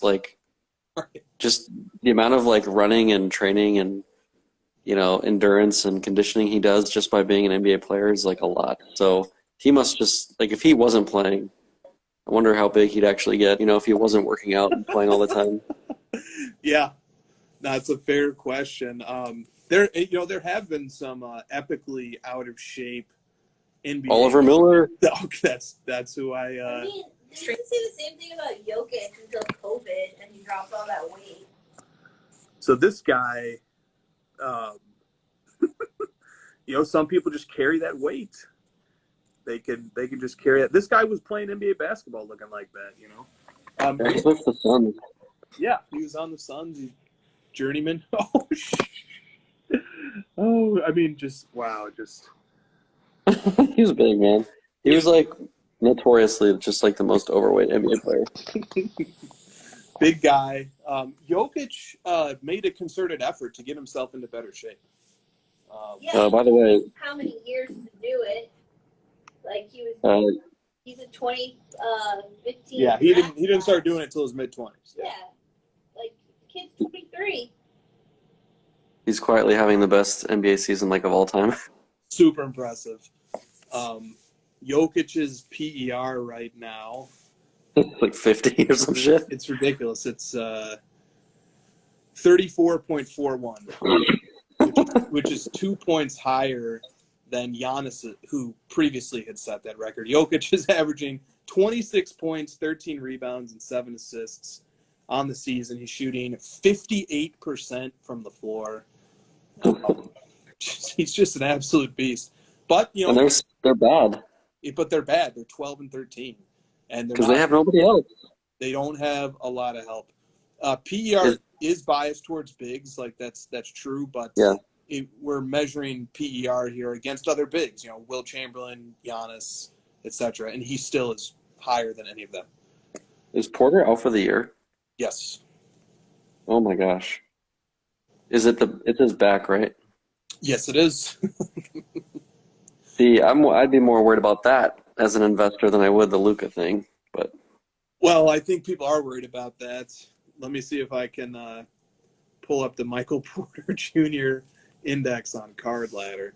That is that's unfortunate, but that was that was a known issue about Porter coming into this season. There we go. Okay. Here's what won by 20 without Booker and Aiden. Wow. So here's wow, look at that. Here's a look at the Michael Porter Jr. player index on Card Ladder. It's dropped off to the same level that it was at. Oh my God, this is too small. I can't see it. His index is dropped to below. Your finger's so big. Look at my Paul Bunyan finger. It's dropped off to the level that it was at before the bubble. So wow. I mean, you don't see that happen in the hobby too much, but you can sort of see the sell-offs. And look, we're looking at all times. Let me go to 1 year. So this sort of helps space it out. So at the end of October, it was at 5,800. 1 week into November, it was at 4,700. 3 weeks into November, it was at 3,000. And now here we are a week into December, it's down to 2,900. So it's been, shelving down. But people are worried about Porter. They should be, man. I don't want to chase that number down any more than it's gone, but what's more worrisome right now for him? What possibly could be more scary for his outlook? Yep. One of the rare instances where not playing is going to hurt your market rather than help it. Trae Young. Trae Young got into a fight with Kevin Durant. But Durant afterwards is there's no problems. I got nothing but respect for Trae. It was a typical NBA 100-millionaire fight. They just sort of looked at each other and threw their arms a little bit. Actually, have you seen the stuff about James Johnson? No, I have not. He's a black belt, legit fighter. He was actually he was in the game when it happened, and you could tell he walked up behind Durant and was everyone's oh my God, watch out. The only NBA player who can actually fight. He almost fought who did he almost fight when he was on the Mavs? The twins. Not the Lopez. The Martin twins? Yeah, the Martin twins. Mm-hmm. He almost fought them both. Yeah, I feel for Josh because he must have been heartbroken seeing his two favorite players go at each other's throats like that in a game. It must have been really tough for you, man, to see Trey against Durant like that. Those are my two least favorite players in the NBA. Wait, hold on. Let me think of my least favorite players. That's like a win-win for you if those two fight. You're going to get a good outcome. Well, either they're going to hurt each other or they're just going to look foolish trying to fight. Yeah, it's no good. I never would wish anyone to get hurt, though. That's ridiculous. I wish I hadn't said that. I would never want someone to get hurt. But I do not enjoy those two players, no. Yeah, we're just having fun here. We know nobody in the NBA is fighting. There's no except Jokic. Oh my gosh, dude, that dude has anger problems. Remember when he swiped the hell out of Cameron Payne? Come on. Jokic is not fazed by having hundreds of millions of dollars. He will still do reckless stuff. How's his index doing? His card should be worth a decent amount by now. What more does that guy have to do? Good question. Maybe be on a good team might help. Well, Jokic, tell that to LeBron. Jokic's index is worth 64,000 right now, meaning it's increased 64x since he came into the league. So that ain't bad. But he was a second-round pick, wasn't he? Yeah, he was a pick in the 40s. So, all right, so here's Jokic's index all time, and let me zoom in on the last year. So Jokic had a big spike in April of this year, similar to a lot of players. But his index got as high as 107,000 during the spike of the spring, and now his index is down to 65,000. So he's been flat since the season started. He's another player where I've said this about a lot of guys, but I would be really proud to be a collector of Jokic right now. Totally. Yeah, I totally agree. Cool player to collect. You're going to be happy every time you watch him play. Well, you're not going to be happy because his team's losing half the time, but you can be proud. You'll be happy half the time. You can be proud of that player. Well, you should collect Jokic. I may have a Jokic mail day coming. Also, a bunch of his stuff at PSA right now. Oh, because he was in that 15-16 Donruss rookie class. We used to open those boxes. Those were the first boxes Christina ever opened when we came back into the hobby. At $60 a pop, those hobbies. So we had 30 Jokic Donruss raw. Rated rookies. Yeah. Insert. Look, his immaculate rookie is really cool looking. Yeah, it's a good looking card. But even that, it's pretty expensive. I think that card's around. I think we had that card in Card Ladder. What's his gold prism, if you had to guess? So Jokic's immaculate rookie is about a $3,000 to $3,500 card as a BGS 9. That's not bad, right? No, that's a great card. Yeah, that's a cool card. Let's see what his gold prism might be. I think we have at least a few grades of that. Jokic gold. Oh my lord, this can't be right. This must be a low estimate, but I don't know, man. I'm telling you, his stuff is not that expensive. So Card Ladder Value puts this card at a value of $11,000 for his rookie prism gold. If he was I'll give you my Jokic gold prism for $15,000, would you do it? Yes, I would. If somebody had this card for sale for $15,000, I would buy it for sure. Damn. Thank you, Sports Card Acquisitions. I would have bought that before the acquisition too. Oh, speaking with his heart and his mind. Look at this guy. Yeah, if anybody's got that card for sale, let me know. You got a buyer. But I think that's probably low. The last sale of that card the last public sale was in April of 2018. So yeah, it's a long time ago. That I think it's comfortably more. Okay. Long question here from Slabs for Hayes, but it's a deep one and it's an important one. He says, is the low and mid-range indexes continue to trend down what's that mean, Lamine? As they continue to trend down, making it harder for new or returning hobby entrants to build up equity and consolidate into better cards. What practical advice do you give frustrated collectors that want to collect GOATs like Jordan, LeBron, and Brady? Because collect what you like is a popular mantra, but at the same time, we encourage new people to focus on scarcity in iconic sets and athletes. And while there seems to be an influx of capital from institutional investors, how long does it last if the organic collector base is reduced to those who have been collecting for 5 or 10 or 20 years? In the end, is the hobby better off and destined to be composed of just a smaller group of avid collectors? Oof. Making us work tonight. I know. I should have put that one in front.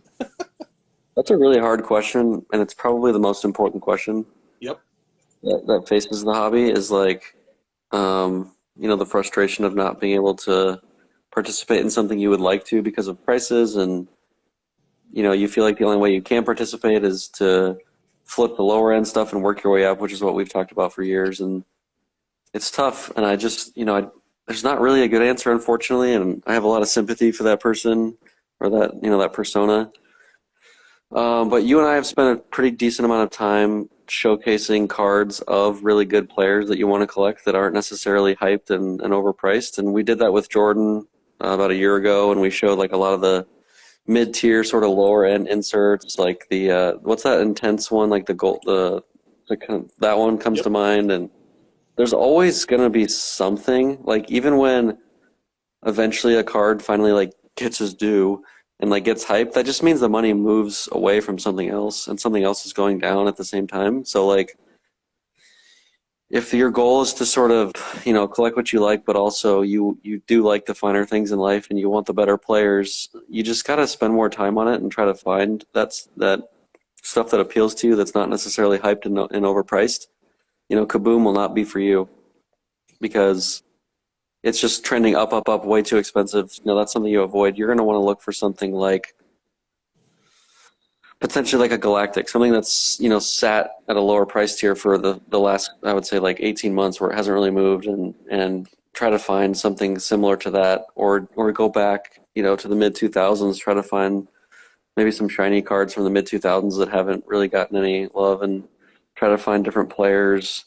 It's tough, dude. I wish there was like a really good answer, like, oh, just do this simple 5-step process. That's kind of the shitty thing about a lot of that content. It was like people would tell you like, here's the 5-step process, but there isn't one. You have to kind of grind at it for many years, and that's really the only way is to just keep at it. Yep, I think that's right. There are still prospects who break out and do well, but you have to hit on the right one and you have to get lucky. Or you have to be really good at prospecting, but I'm dubious of that claim. I mean, NBA teams fail at prospecting all the time. That's their job. That's their job, or same for NFL. But, if you can land on a breakout player, like Derrick Henry's market did really well for a chunk of this season as, people started thinking of him as a Hall of Fame destined running back, and people were anticipating how many yards he was going to rack up. Like, he had a great run earlier this year that has since reversed course, but there's an example of a player who did really well. Look, people who bought Stephen Curry cards going into this season have done super, super well. Or people who bought Tom Brady cards a year ago have done well. But like Curry's maybe a better example because you could have just bought him, so let's see. Curry's market is up 25% since the season started. His index is up 25%. Curry's index value is $1.25 million. What? Fuck. Curry's market has increased in value 1,255x since his first card sale. Jesus. That's insane. That is nuts. But, Curry is an example of a player who, if you had bought him, and there are certain Curry cards that have doubled and tripled since the season began. Card ladder indexes are going to naturally be conservative because they assume that a card is the same price until it sells again. So even though Curry's index is up 25%, some of that might just be a factor of the fact that there are rare cards in card ladder. When those sell again, that index could jump substantially. So, if there's an example of a player that, is having a great year and his market's doing well. So there still are opportunities, but there's not this rising tide lifting all boats right now. That's not happening. Dude, LeBron had a vintage box score night tonight, by the way. He was freaking amazing. The other point I was going to make was, like, when you and I entered the hobby, we had the same sort of feeling in the sense of, like, I'm never going to own, like a LeBron logo man, or, you might have said, I'm never going to own a MJ PMG green, and it was a frustrating thing for you to get past. So the point I'm trying to make is that it's relative. Like, today, the things that are out of reach are just, like, lower than what was out of reach for us when we joined in 2016. So you just kind of have to adjust to, like, what's out of reach for you, and kind of know your limits and know what you can't get, and try to, like, lower your tier and adjust accordingly. And it's a different ceiling than it was, in 2016. That's just kind of the reality of it. Yeah. And another thing that I'll add here is don't overlook second tier players as being just as fun to collect. You and I both have pivoted to second tier play. I mean, I can't even. Christian McCaffrey's not on the same tier as Chris Paul, but, like, so maybe McCaffrey's like a third tier player or something. But, like, we pivoted to non-first tier players that are what we used to pay for first tier players 5 years ago or whatever, and it's a ton of fun, man. I'm so glad that I did that, and that I'm able to continue collecting, and enjoying, and like, stepping into a modern football player has allowed me to learn so much about modern products that I didn't know until I started doing it. It's like, there's something to be said about the second tier too. Yeah, and I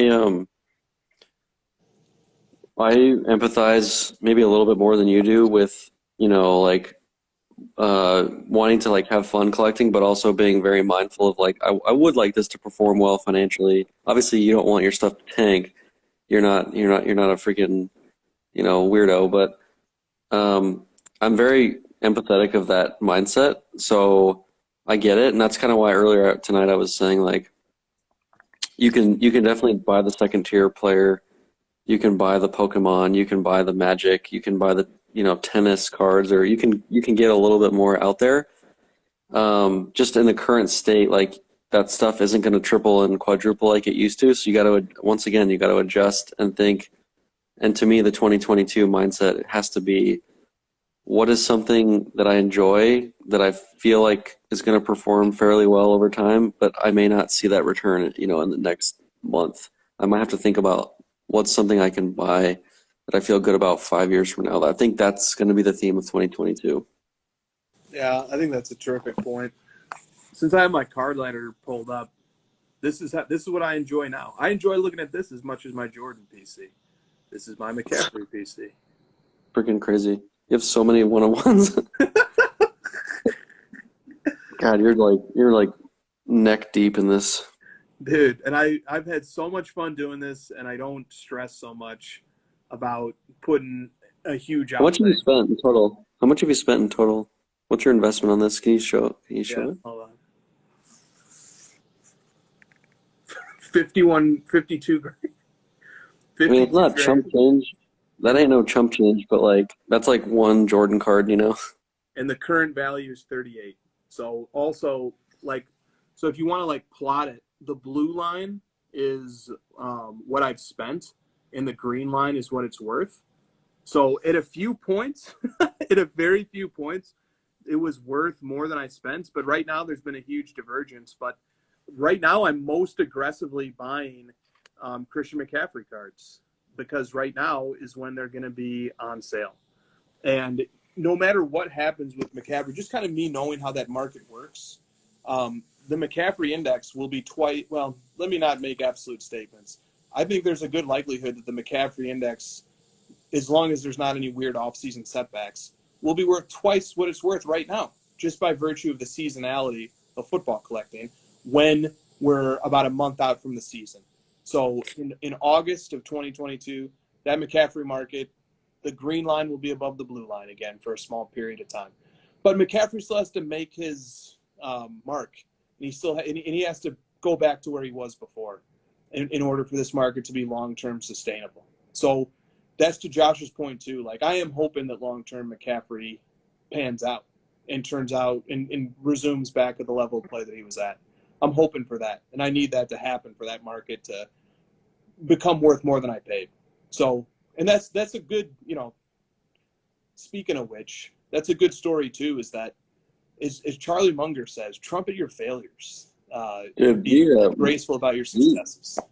Where's your video about biggest mistakes I made in 2021? I keep seeing those now, and they always make me laugh. Because it's like, where were these videos when you were telling us what to buy all the time, you fucker? I know. Where is mine? It would be too long. It would be.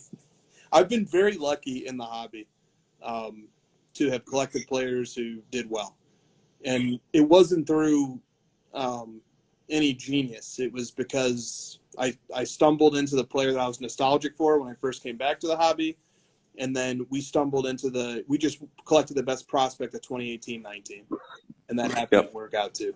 So there's a lot of luck in this hobby, and in both directions, good and bad luck. And then the last part of this question was, is the hobby better off, and or is it destined to be ultimately a smaller group of people? And is it just not going to be for the masses?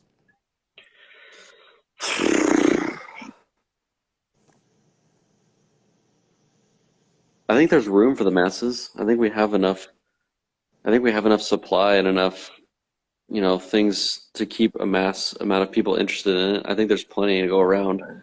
I don't think it needs to be a smaller amount. I get why you might think it would be because of, the smaller subset of cards that have a longer, sustainable value, as time goes, because, prospects drop off, but they'll always be replaced by new prospects. There'll always be some new hype. There'll always be some new fad. I don't know. I get the thought, but I still think there's room for everything. Yeah. I think that the fact that it's really tough that the low end and the mid-range markets are going down right now is a problem for the long-term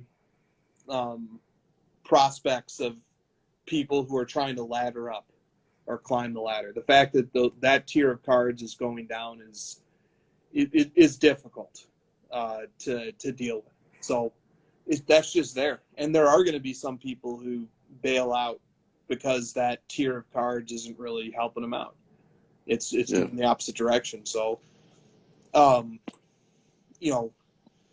is the hobby ultimately destined to just be kind of a 1%ers club? Maybe is a different way that question is sort of being asked. And the only thing I can say to that is I hope not. I really, really hope not, because if that was the case, I would have never been able to have gotten involved in it. And it's been a lot of fun since I did get involved with it. So, it's a tough problem, man. A lot of the prices on this stuff has just gotten too high. And when that happens, people get priced out. But I still go back to the fact that there's other ways to enjoy this hobby. And if you combine sort of a long-term point of view that Josh sketched, which I think you really need to have in moments like this, you take a longer-term point of view and you look for opportunity. And if you can't collect Jordan, LeBron, and Brady, welcome to the club. Welcome to the club. I haven't been able to I added one Jordan this year in 2021. One Jordan. Yeah. And that card I've lost. That's the one card in my Jordan collection that's lost money. The 97-98 Flair Showcase Legacy. That card lost money. So if you're worried about the value of your cards, even those guys, some of their cards have taken hits this year as well. So, are you I guess I'll turn the question back. Are you optimistic about the future of this hobby? Do you think that the fanatics take over and the hundreds of billions with a B that Fanatics has obligated itself to with these, multi-decadal contracts that they've signed with the leagues and the players associations, and the amount of money that they've obligated themselves to pay them, and the marketing efforts and the valuation of the company and all the different efforts that they're putting forth? Are you optimistic about that? Are you optimistic about the long-term sustainability of this community? And so are you optimistic about the hobby long-term? Because if you are, then, you'll see appreciation. And if you're not, then reevaluate. Right. But difficult question. I don't think there's an easy or a good answer to that. Wouldn't it be great, though, if we could just say, yes, in 1 year, everything will be 10x, but we just can't do that. So, are you optimistic about the hobby long term? I mean, gosh, that's probably the easiest question. Yeah, of course. I wouldn't be in a business. I wouldn't be, teaming up with PSA. I wouldn't be buying more cards. I wouldn't be doing anything. I'd just be. I mean, not to make this a weird brag, but I could just sell all my cards today and pretty much just chill for the rest of my life if I wanted. But I don't want that because that's no fun, and there's no challenge in that. There's no drive to improve and build up my collection. And the reason I'm here is because I enjoy building collections and I enjoy the community aspect of it. So I'm just at this point it's I'm playing with house money, and I'm just gonna keep riding this wave of fun as long as I possibly can. That's all we can do, right? That's exactly right. Exactly right. The viability of this hobby does, in a lot of ways, turn on that. It turns on people wanting their cards more than the money that they could get for them. Mm-hmm. So that's always going to be a good leading indicator as well of where this hobby is headed, is how many people are cashing out. And that's why. Yeah, go ahead. No, go ahead. Go. I was just gonna say that's what's always bothered me about NFTs is do people actually prefer to own those things over the money, or is it just purely I'm gonna buy this thing and flip it for more and get more money? You just want to make this more money. That's the end goal. Whereas cards and things that people want to own, I don't understand why that always isn't the main discussion of things of value is these assets and all this portfolio discussion is yeah, but do people want to actually own it? Because if they don't, this whole thing is a house of cards. If people don't actually want it, eventually it's going to go to zero because there has to be some level of I want this thing, right? Otherwise, if you don't want it, eventually you're going to want to sell it. And then if everyone wants to sell eventually, then it's going to go to zero. But if the desire is to keep it until you're buried, then that's why it has value. That seems so simple. I don't know why it's not a more prevalent topic. Am I crazy? No, you're not. That's why what's the word I'm looking for? The icon, the peak of the collector mindset, the idol of the hobby, in my mind, is Dr. Thomas Newman. Dr. Thomas Newman was a neurosurgeon in Florida who earlier this year unfortunately passed away from complications, I think relating to COVID, if I remember correctly. Dr. Thomas Newman acquired Babe Ruth grails in the mid-90s. And he acquired Babe Ruth grails for, 5-figure amounts, 20 grand, 30 grand, in that price range in the mid-90s. And he kept adding to his collection, and he kept adding to his collection. And he never sold. He just built up a prestigious collection. And then he passed away earlier this year, and his family inherited his collection, and they sent it to auction. And I believe the final figures of how much money that collection brought was around $20 million. And the Babe Ruth cards that he had acquired in the mid-90s for 20 or 30 grand, one of them sold for $4 million. These numbers are rough. There's news articles. Sports Collectors Daily has done an article about this. So if you want to get the exact numbers, please go look them up. But these are roughly the numbers, is that this guy bought his grails in the mid-90s. He never sold them. And then when he passed away, those cards ultimately added up to, 8 figures worth of cards. That guy is the archetype of the perfect collector to me. And if everybody in the hobby operated in that fashion, I think the hobby would be in the ideal place. No, because then you would never see the cards that you want. Right. So it would go into the black hole that we know, like. Right. So that's the thing is that, like, so you do need the flippers, and you do need the dealers, and you do need the marketplaces, and you do need the people who are happy to take a short-term gain so that cards can come available. Because Christina's right. If every card just went into a black hole, the market would be far less dynamic, and then we really probably would be in that situation of basically of just very few collectors, and you never see cards and stuff. Lamim says, so basically hodl to the death. Yes, that is that's the gold standard of collecting, is just the permanent hodl. Take the card, the casket card. To me, that's the ideal collector. But that's not reality, and it's, and like Christina points out, it's good that everybody isn't that way. But if most people are that way, or people lean that way, that's better for the market ultimately. But yeah, and people are making good points in chat. Carvin points out the market only goes up when there are new comps, and I agree. That's true. You need that. You need liquidity. Yeah, liquidity. You need liquidity. That's one of my favorite buzzwords. You'd have like people, like groups of people paying hitmen to kill collectors just to get the card on the market. Yes, indeed. Oh, Jordan for the Hobby Sports Card Shop in Eau Claire has stopped by. We were shouting out card shops earlier. Okay, so man, what a topic, What an awkward, weird topic. Like a 40-minute answer. Yeah. Thank you, Slabs for Hayes, for prompting that very interesting, difficult topic. Okay. I think tonight we've talked about why are cards going down, why are they so cheap, and also why are cards so expensive, why can't I afford anything, both in the same night. So there you go. Yep. No doubt. Okay, Abe, I'll fire off a few rapid-fire questions as we close here. Abe Froman, SKC, says, will the retro releases, like the recently issued PMG sets, ultimately be looked at with the same appeal as the originals after enough time passes? No, never. In fact, if those become more revered and those sets become more popular, that's just going to further amplify the previous ones even more.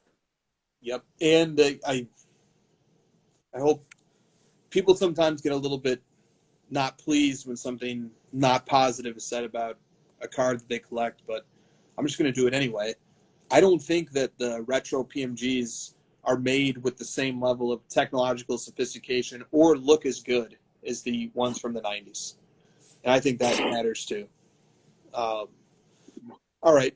Nice looking cardboard says, how was Metal Universe initially received in the 90s when it first came out? I was not in the hobby at that time, but I wonder what the hobby thought of it at release. It was a set that came out of nowhere and was ahead of its time. I wasn't in the hobby either. I mean, I was, but I was, 10, so I don't. Yeah. No, I mean, the only way that I know to answer this question is that there were Beckett reviews of the product at that time, and I think they gave it 2 out of 5 stars.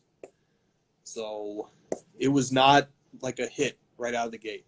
And the PMG red and green were not always the most valuable of Jordan Grails. That happened after a long time. Okay, Preston Card says, will defensive NFL cards, ever gain value? The best defensive player cards are only a fraction of the QBs. I don't know. Probably not. That's about right. Yeah. Although I do think there is a rising tide of second and third tier players. I just want to call that shot now, simply because of the price points. Like, I'm comfortable spending a few grand on a really nice card, not nearly as comfortable spending hundreds of thousands. And I think that alone is spells positive momentum for second and third tier players. Who's like a DeJounte Murray, rookie Prism Gold BGS 9.5. This guy's having like a small breakout year for the Spurs. I think that sold for like $3,000. To me, I could see that being a $10,000 card if that guy, gets in a good situation. And I think the rising tide of the hobby propels that card up too. So like, I'm calling my shot now. I think second and third tier players and the grails of second and third tier players are worth looking at. So, okay. Cards and Candy 9-1 says, has quarter one always been a time where the hobby goes up as compared to quarter four? Yes, because quarter four is where people are, preparing for tax season. They're settling down with holidays. They're focused on family life. They're focused on other things. And then after the new year, sports start to ramp up. You're focused on NFL playoffs. NBA starts to ramp up and get closer to playoffs. Yeah. Collectogram. So that's right. It's tough to do worse than Q4 usually. Collectogram says, will National Treasures ever try to hit us with an avant-garde insert? Would the National Treasures crowd even care? I mean, we won't even have National Treasures here in a few years, right? Yeah, and I think he answered his own question with the second question, which is that's really not the purpose of National Treasures. I don't think you're going to see like Color Blast inserted into National Treasures, but you never know. Yeah, I think Prism and National Treasures, I think it's pretty obvious, and those companies are aware that with that kind of stuff, just if it ain't broke, just keep doing the same thing. Don't try to. I mean, if they introduce something like that, the only thing that could happen is that could potentially harm the brand. That's not like it's going to improve it that much. They're already so prestigious.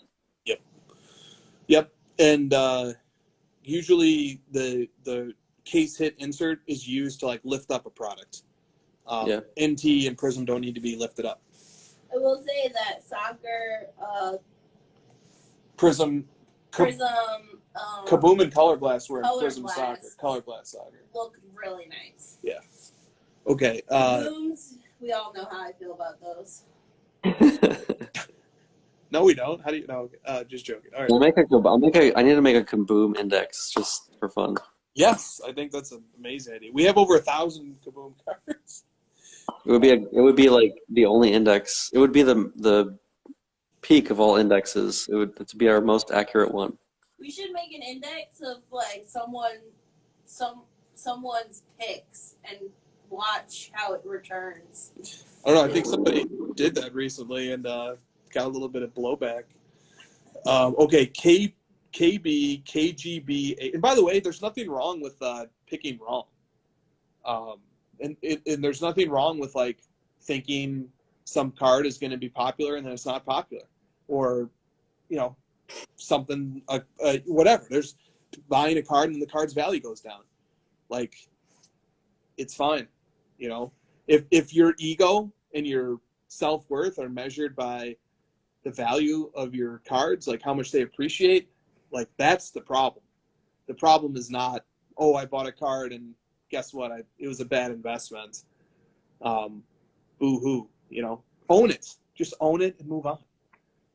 And, if you're still optimistic, great. If you're not, great too. Just really, I think too much ego is tied up in the value and the appreciation of a card. It just doesn't need to be there. KGB8 says the future of hockey cards: Ovechkin, McDavid, and Gretzky. What do you think about that? Oh, hockey's done pretty well recently, right? There's been a lot of attention towards hockey, and the index is performing pretty well. I don't know, man. This is the same as the defensive player. If you're looking for, hockey to be the next basketball or football, I think you're going to be disappointed. If you enjoy the sport and you're having fun with the current rise of the values and you want to continue on, keep going. I don't know that I would look to hockey to be this thing that you're going to, get rich off of. Oh, I think that's a totally fair take. In the chat, my guy Kung mentioned Lamar Jackson, whose market had a spike and then came back. Lamar Jackson, I believe, has the second best QBR season in NFL history. All right, so look at this. Oh, you might not be able to read this. This says, sorry, Chris Hoge, my offer got turned down. I offered $7,500 on this card. All right, I think this is a great example of that tier 2 pricing on a really interesting player that has downside risk, but has a lot of upside potential as well. And unfortunately, I wasn't able to get this card at the price that I offered, so I had to back off of it just because of my own budget. But this is a really cool – this is a rookie Prism Gold of Lamar Jackson. Yeah, sweet card. Sweet card of a sweet player who's not doing so hot right now. And in football, like, man, one bad game or one good game has such an outsized effect on that player's market. And, look, there's an example of a clear card that I think is pretty sweet. I offered on it. I offered on it. So, to me, there's opportunities out there. You have to love the card and enjoy it, but that's why I just sympathize with that question. But at the same time, it's like I don't relate to it because, man, I'm out here making all types of moves. Some go well, some don't go well. But, like, I'm out here making all types of moves. And we were talking about Jokic earlier. Like, one of the Jokic card that I don't get to show off, but I'll show off the next time, I got his 2019 Prism Gold for $400. For 400 freaking bucks. Oh. Yeah. I mean, come on, man. Like, how can you be mad at that? How can you be pessimistic about the hobby when stuff like that is happening? When a guy is on the heels of an MVP season and he's putting up MVP numbers again, and I can get his Prism Gold from 2019 for $400, like, how can I be mad about the hobby or pessimistic about the hobby when stuff like that happens? Every LeBron Gold Prism is like $100,000. I know it. So, dude, I bought a Kristaps Porzingis PSA 10 Prism Gold 2019 as well for $200. I'm just out here having fun, man. Like, what the hell? Like, how are you guys not having fun in this hobby? Like, maybe you're overthinking it a little bit. I don't know.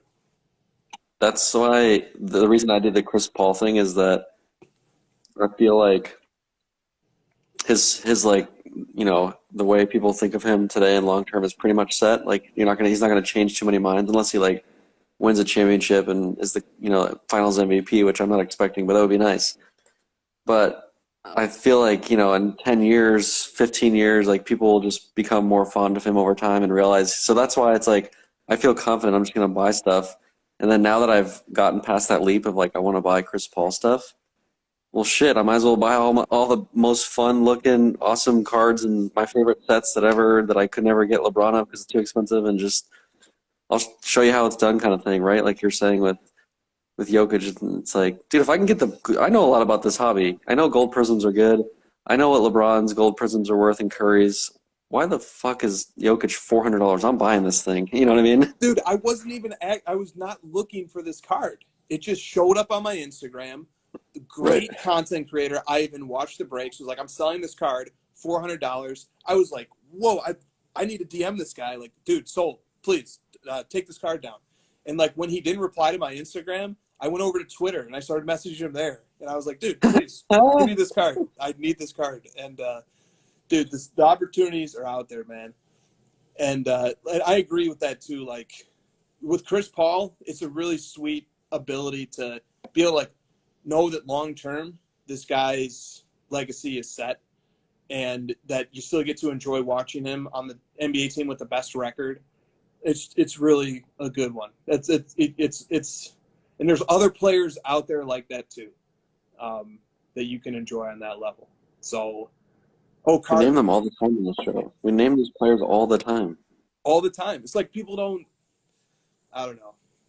Dude, Jokic is having the best PER season of all fucking time, and his gold prisms are $400. Like, what more do you want to hear from us? Yeah. You want your stupid picks, and you want like, undervalued, and you want fucking top 5 lists. Like, we're dropping them like freaking dimes all over here. We are, and so since we're just having fun, let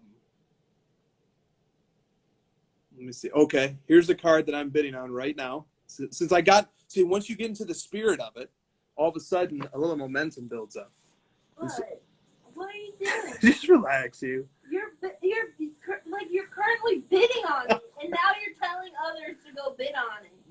People will look at my Christian McCaffrey PC and they'll say, "Don't listen to this guy. This guy lost 5 figures on a McCaffrey PC."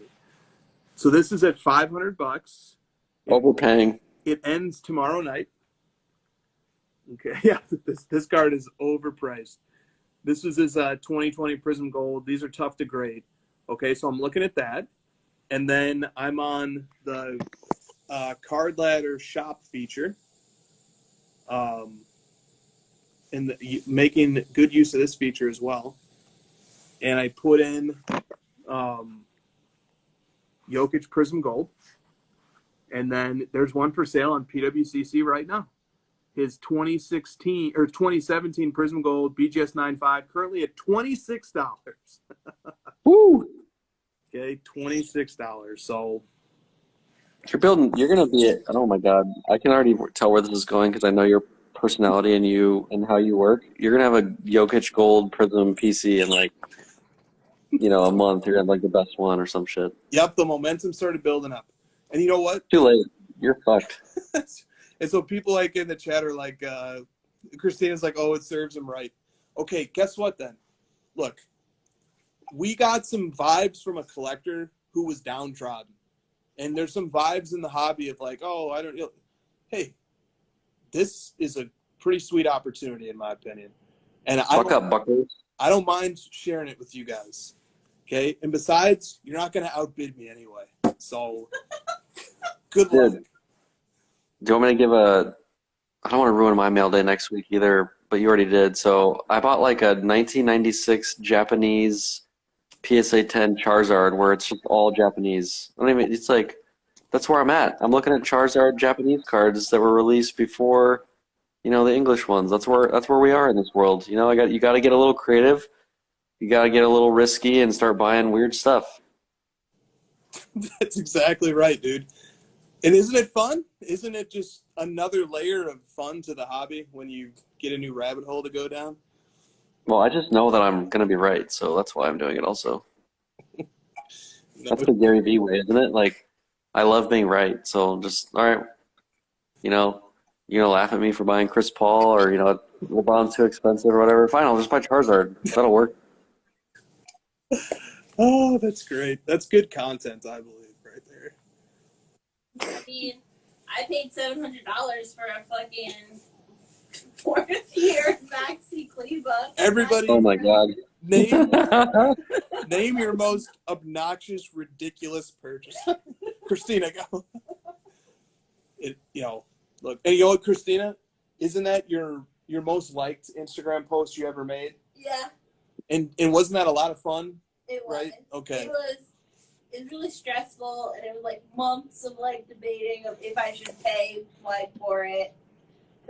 I thought it was like a $300 car, and I thought that was it. I had a whole chapter in how to collect cards on this topic. The defunct how to collect cards. People are giving me shit about that, but I really like those tutorial videos I made. I had a chapter on like making your own mark, like making your own market, like buying something that you thought was kind of a little bit weird, but like you were so excited about it that other people just couldn't help like pay attention and like, spending $700 on something that shouldn't, or like a gold Prism Jokic or whatever, and just start having fun with it. And eventually people are going to, you're going to get more likes on that stuff than you are on the, thing that you're supposed to be buying or whatever. Dude, that's so true. All right. Not that Instagram likes are the end all be all, but how about this? When I made my post about my whole Michael Jordan PC, first time I ever shared it, 553 likes, which is amazing. That's super awesome. When I posted the Christian McCaffrey PC in Card Ladder, I should have been able to find this more easily. When I posted the Christian McCaffrey, or maybe that's not what I'm thinking of. There's here it is. When I posted the Christian McCaffrey Optic Gold Vinyl 1 of 1, 639 likes. My Christian McCaffrey was more liked than my Michael Jordan PC. Okay? Yeah. My Penny Hardaway posts get way more likes than my LeBron stuff just on average. It's just, I don't know what it is. I guess it's like more relatable or more like genuine. I'm not sure.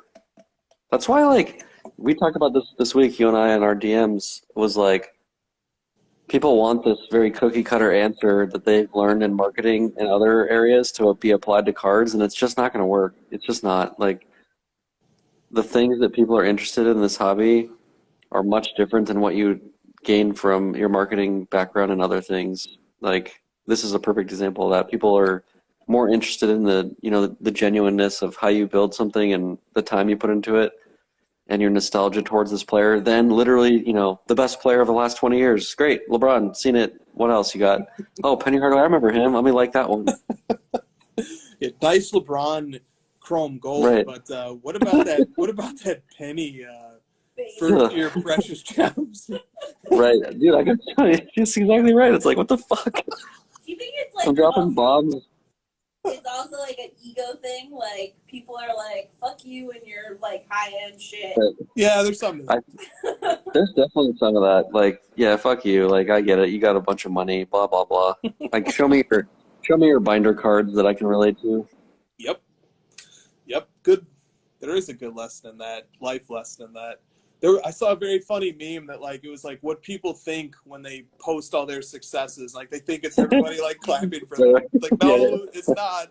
People like this dude. Just look at Fat Luka. Nobody wants anyone to succeed in this world. Dude, I watched that game where they were Reggie Miller. Just the whole game was like, oh my god, he's so fat. Really? Yeah. What the fuck? Just because Reggie Miller's like really really skinny doesn't mean he can just say everyone's fat. And it was because a reporter, Tim McMahon, who covers the Mavericks, went on Zach Lowe's podcast earlier that day. And then they said Luka had weighed, before the season, he had weighed over 260 pounds last season and this season. So, like, that started the whole, like, oh, my God, 260 pounds. But for a guy who's 6'8" or 6'9", that's still overweight. But, it's not as crazy as if someone was like 6'4", 260. But nonetheless, the snowball started building, much like Luka's appetite. As someone who regularly has courtside seats to Knicks games at Madison Square Garden, obviously, these guys are just all really fucking big guys. Like, that's like the first time I've been that close to that many of them, and it's like, holy shit, they're all so big. Oh, they're just big. Like, we have no like, basis to go off of to call these guys fat. They're such big guys. What are you gonna do? Some of them are big. I know, and you saying that, like, you were like a giant in the pictures from the Bleecker trade night. Like, you're super tall. So, like, I know. You saying this is like, okay, how huge are these guys? It's not that they're just tall, which is very obvious. They're just, like, thick with 2 C's. They're just very big. It's like, I can't pick any of them up. I can't, like, bear hug them and just, like, no. They could probably just, like, push me, and I'll just go flying 4 rows. They're so freaking huge. Maybe not Trae Young. Maybe not. Mitchell Robinson is the biggest human I've ever seen in my life. Dude, that guy is a giant. I want to see Shaq in person because I've heard from a couple people that saw him up close. They're just like, dude, you think people are big? You've never seen Shaq. Yeah, dude, Shaquille O'Neal is 7'1" and 350 pounds. Dude, he's like, he's just humongous. Because there's a lot of people that weigh. There's people like weightlifters and bodybuilders who weigh a lot, but they're 5'9", 6'1". Shaq is also 7 feet 1. Oh. All right, well, maybe I'm an idiot. Yao Ming, oh my God. Are you kidding me? That's a real picture? That's a real picture. Dude, Yao Ming was a freaking giant. Holy I didn't know Yao Ming spoke English for like 3 years. Dude, I want to see a picture of the 3 of us standing next to Yao Ming now. Oh my God, we'd be like right here. Have you seen the picture of Muggsy Bogues and isn't it Muggsy Bogues and Manute Bol? Oh yeah, let me see if I can get that up real quick. They were on the same team for I think one season, and it's like, holy. Dude, Muggsy Bogues needs a lot of props for what he did, man.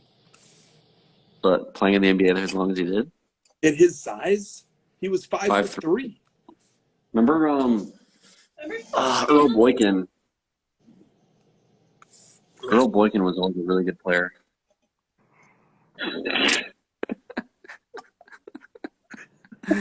There's like two of them. There's basically like double his size. It's crazy.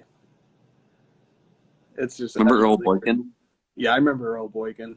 Spud Webb. He was 5'4", 5'5". He was really good. That's just. I mean, look at Trae Young, proving all the doubters wrong at 5'6". It's incredible. The modern day Muggsy Bogues. That's what we call the Muggsy Bogues. Oh my god. You know how when you watch the highlights of games, it's always Trae Young hitting 35-footers. If you watch an actual game, when he misses those shots, it's like, ugh. Yeah. I don't know that you should be taking those 40-footers, dude. But they go in 1 out of 5 times, and you get the highlight and whatnot. Okay. If you watch Warriors games, that little guy freaking makes those shots more than he doesn't. Obviously not more than 50%, but it's like he shoots like 45% on these like crazy. It's like that dude is no joke. He makes those shots. Yep. Okay. What an episode. I think that's going to do it for today's show. We're in California next week, Southern California. So there will not be a Sports Cards Culture episode, but we will have a crossover next week. So yeah, that's where we'll recap our trip. And maybe we'll do something Instagram Live next week, maybe. I don't know. Throwing it out there during the week. Think you should? Oh, yeah, we should. I mean, we'll figure it out. I think we should try to do next Friday's show cohabitated. We could probably pull that off. Yeah, he wants us to come to Phoenix. Yeah, I think we might be able to pull that off. Cohabitate. That sounded like I wanted it, but you guys don't. That was not good. You'll learn to read the Christina response meter and ambivalence. Oh, I know how. Okay. I do. Ambivalence on that meter is like raging enthusiasm on others. So yeah, I was attempting to make a joke for the audience. I know the actual translation.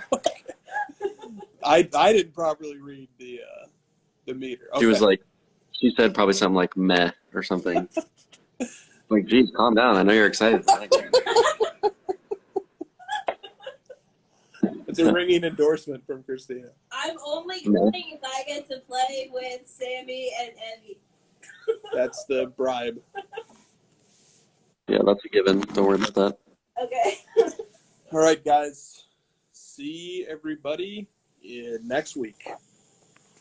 Card Ladder, the best sports card app on the market. The future of sports cards is here. Card Ladder is the 21st century price guide and market analysis tool for sports cards. The best tools to help you track your cards. Watch the trends, stay informed, compare cards, and track the growth of your personal collection, all in one simple and intuitive platform.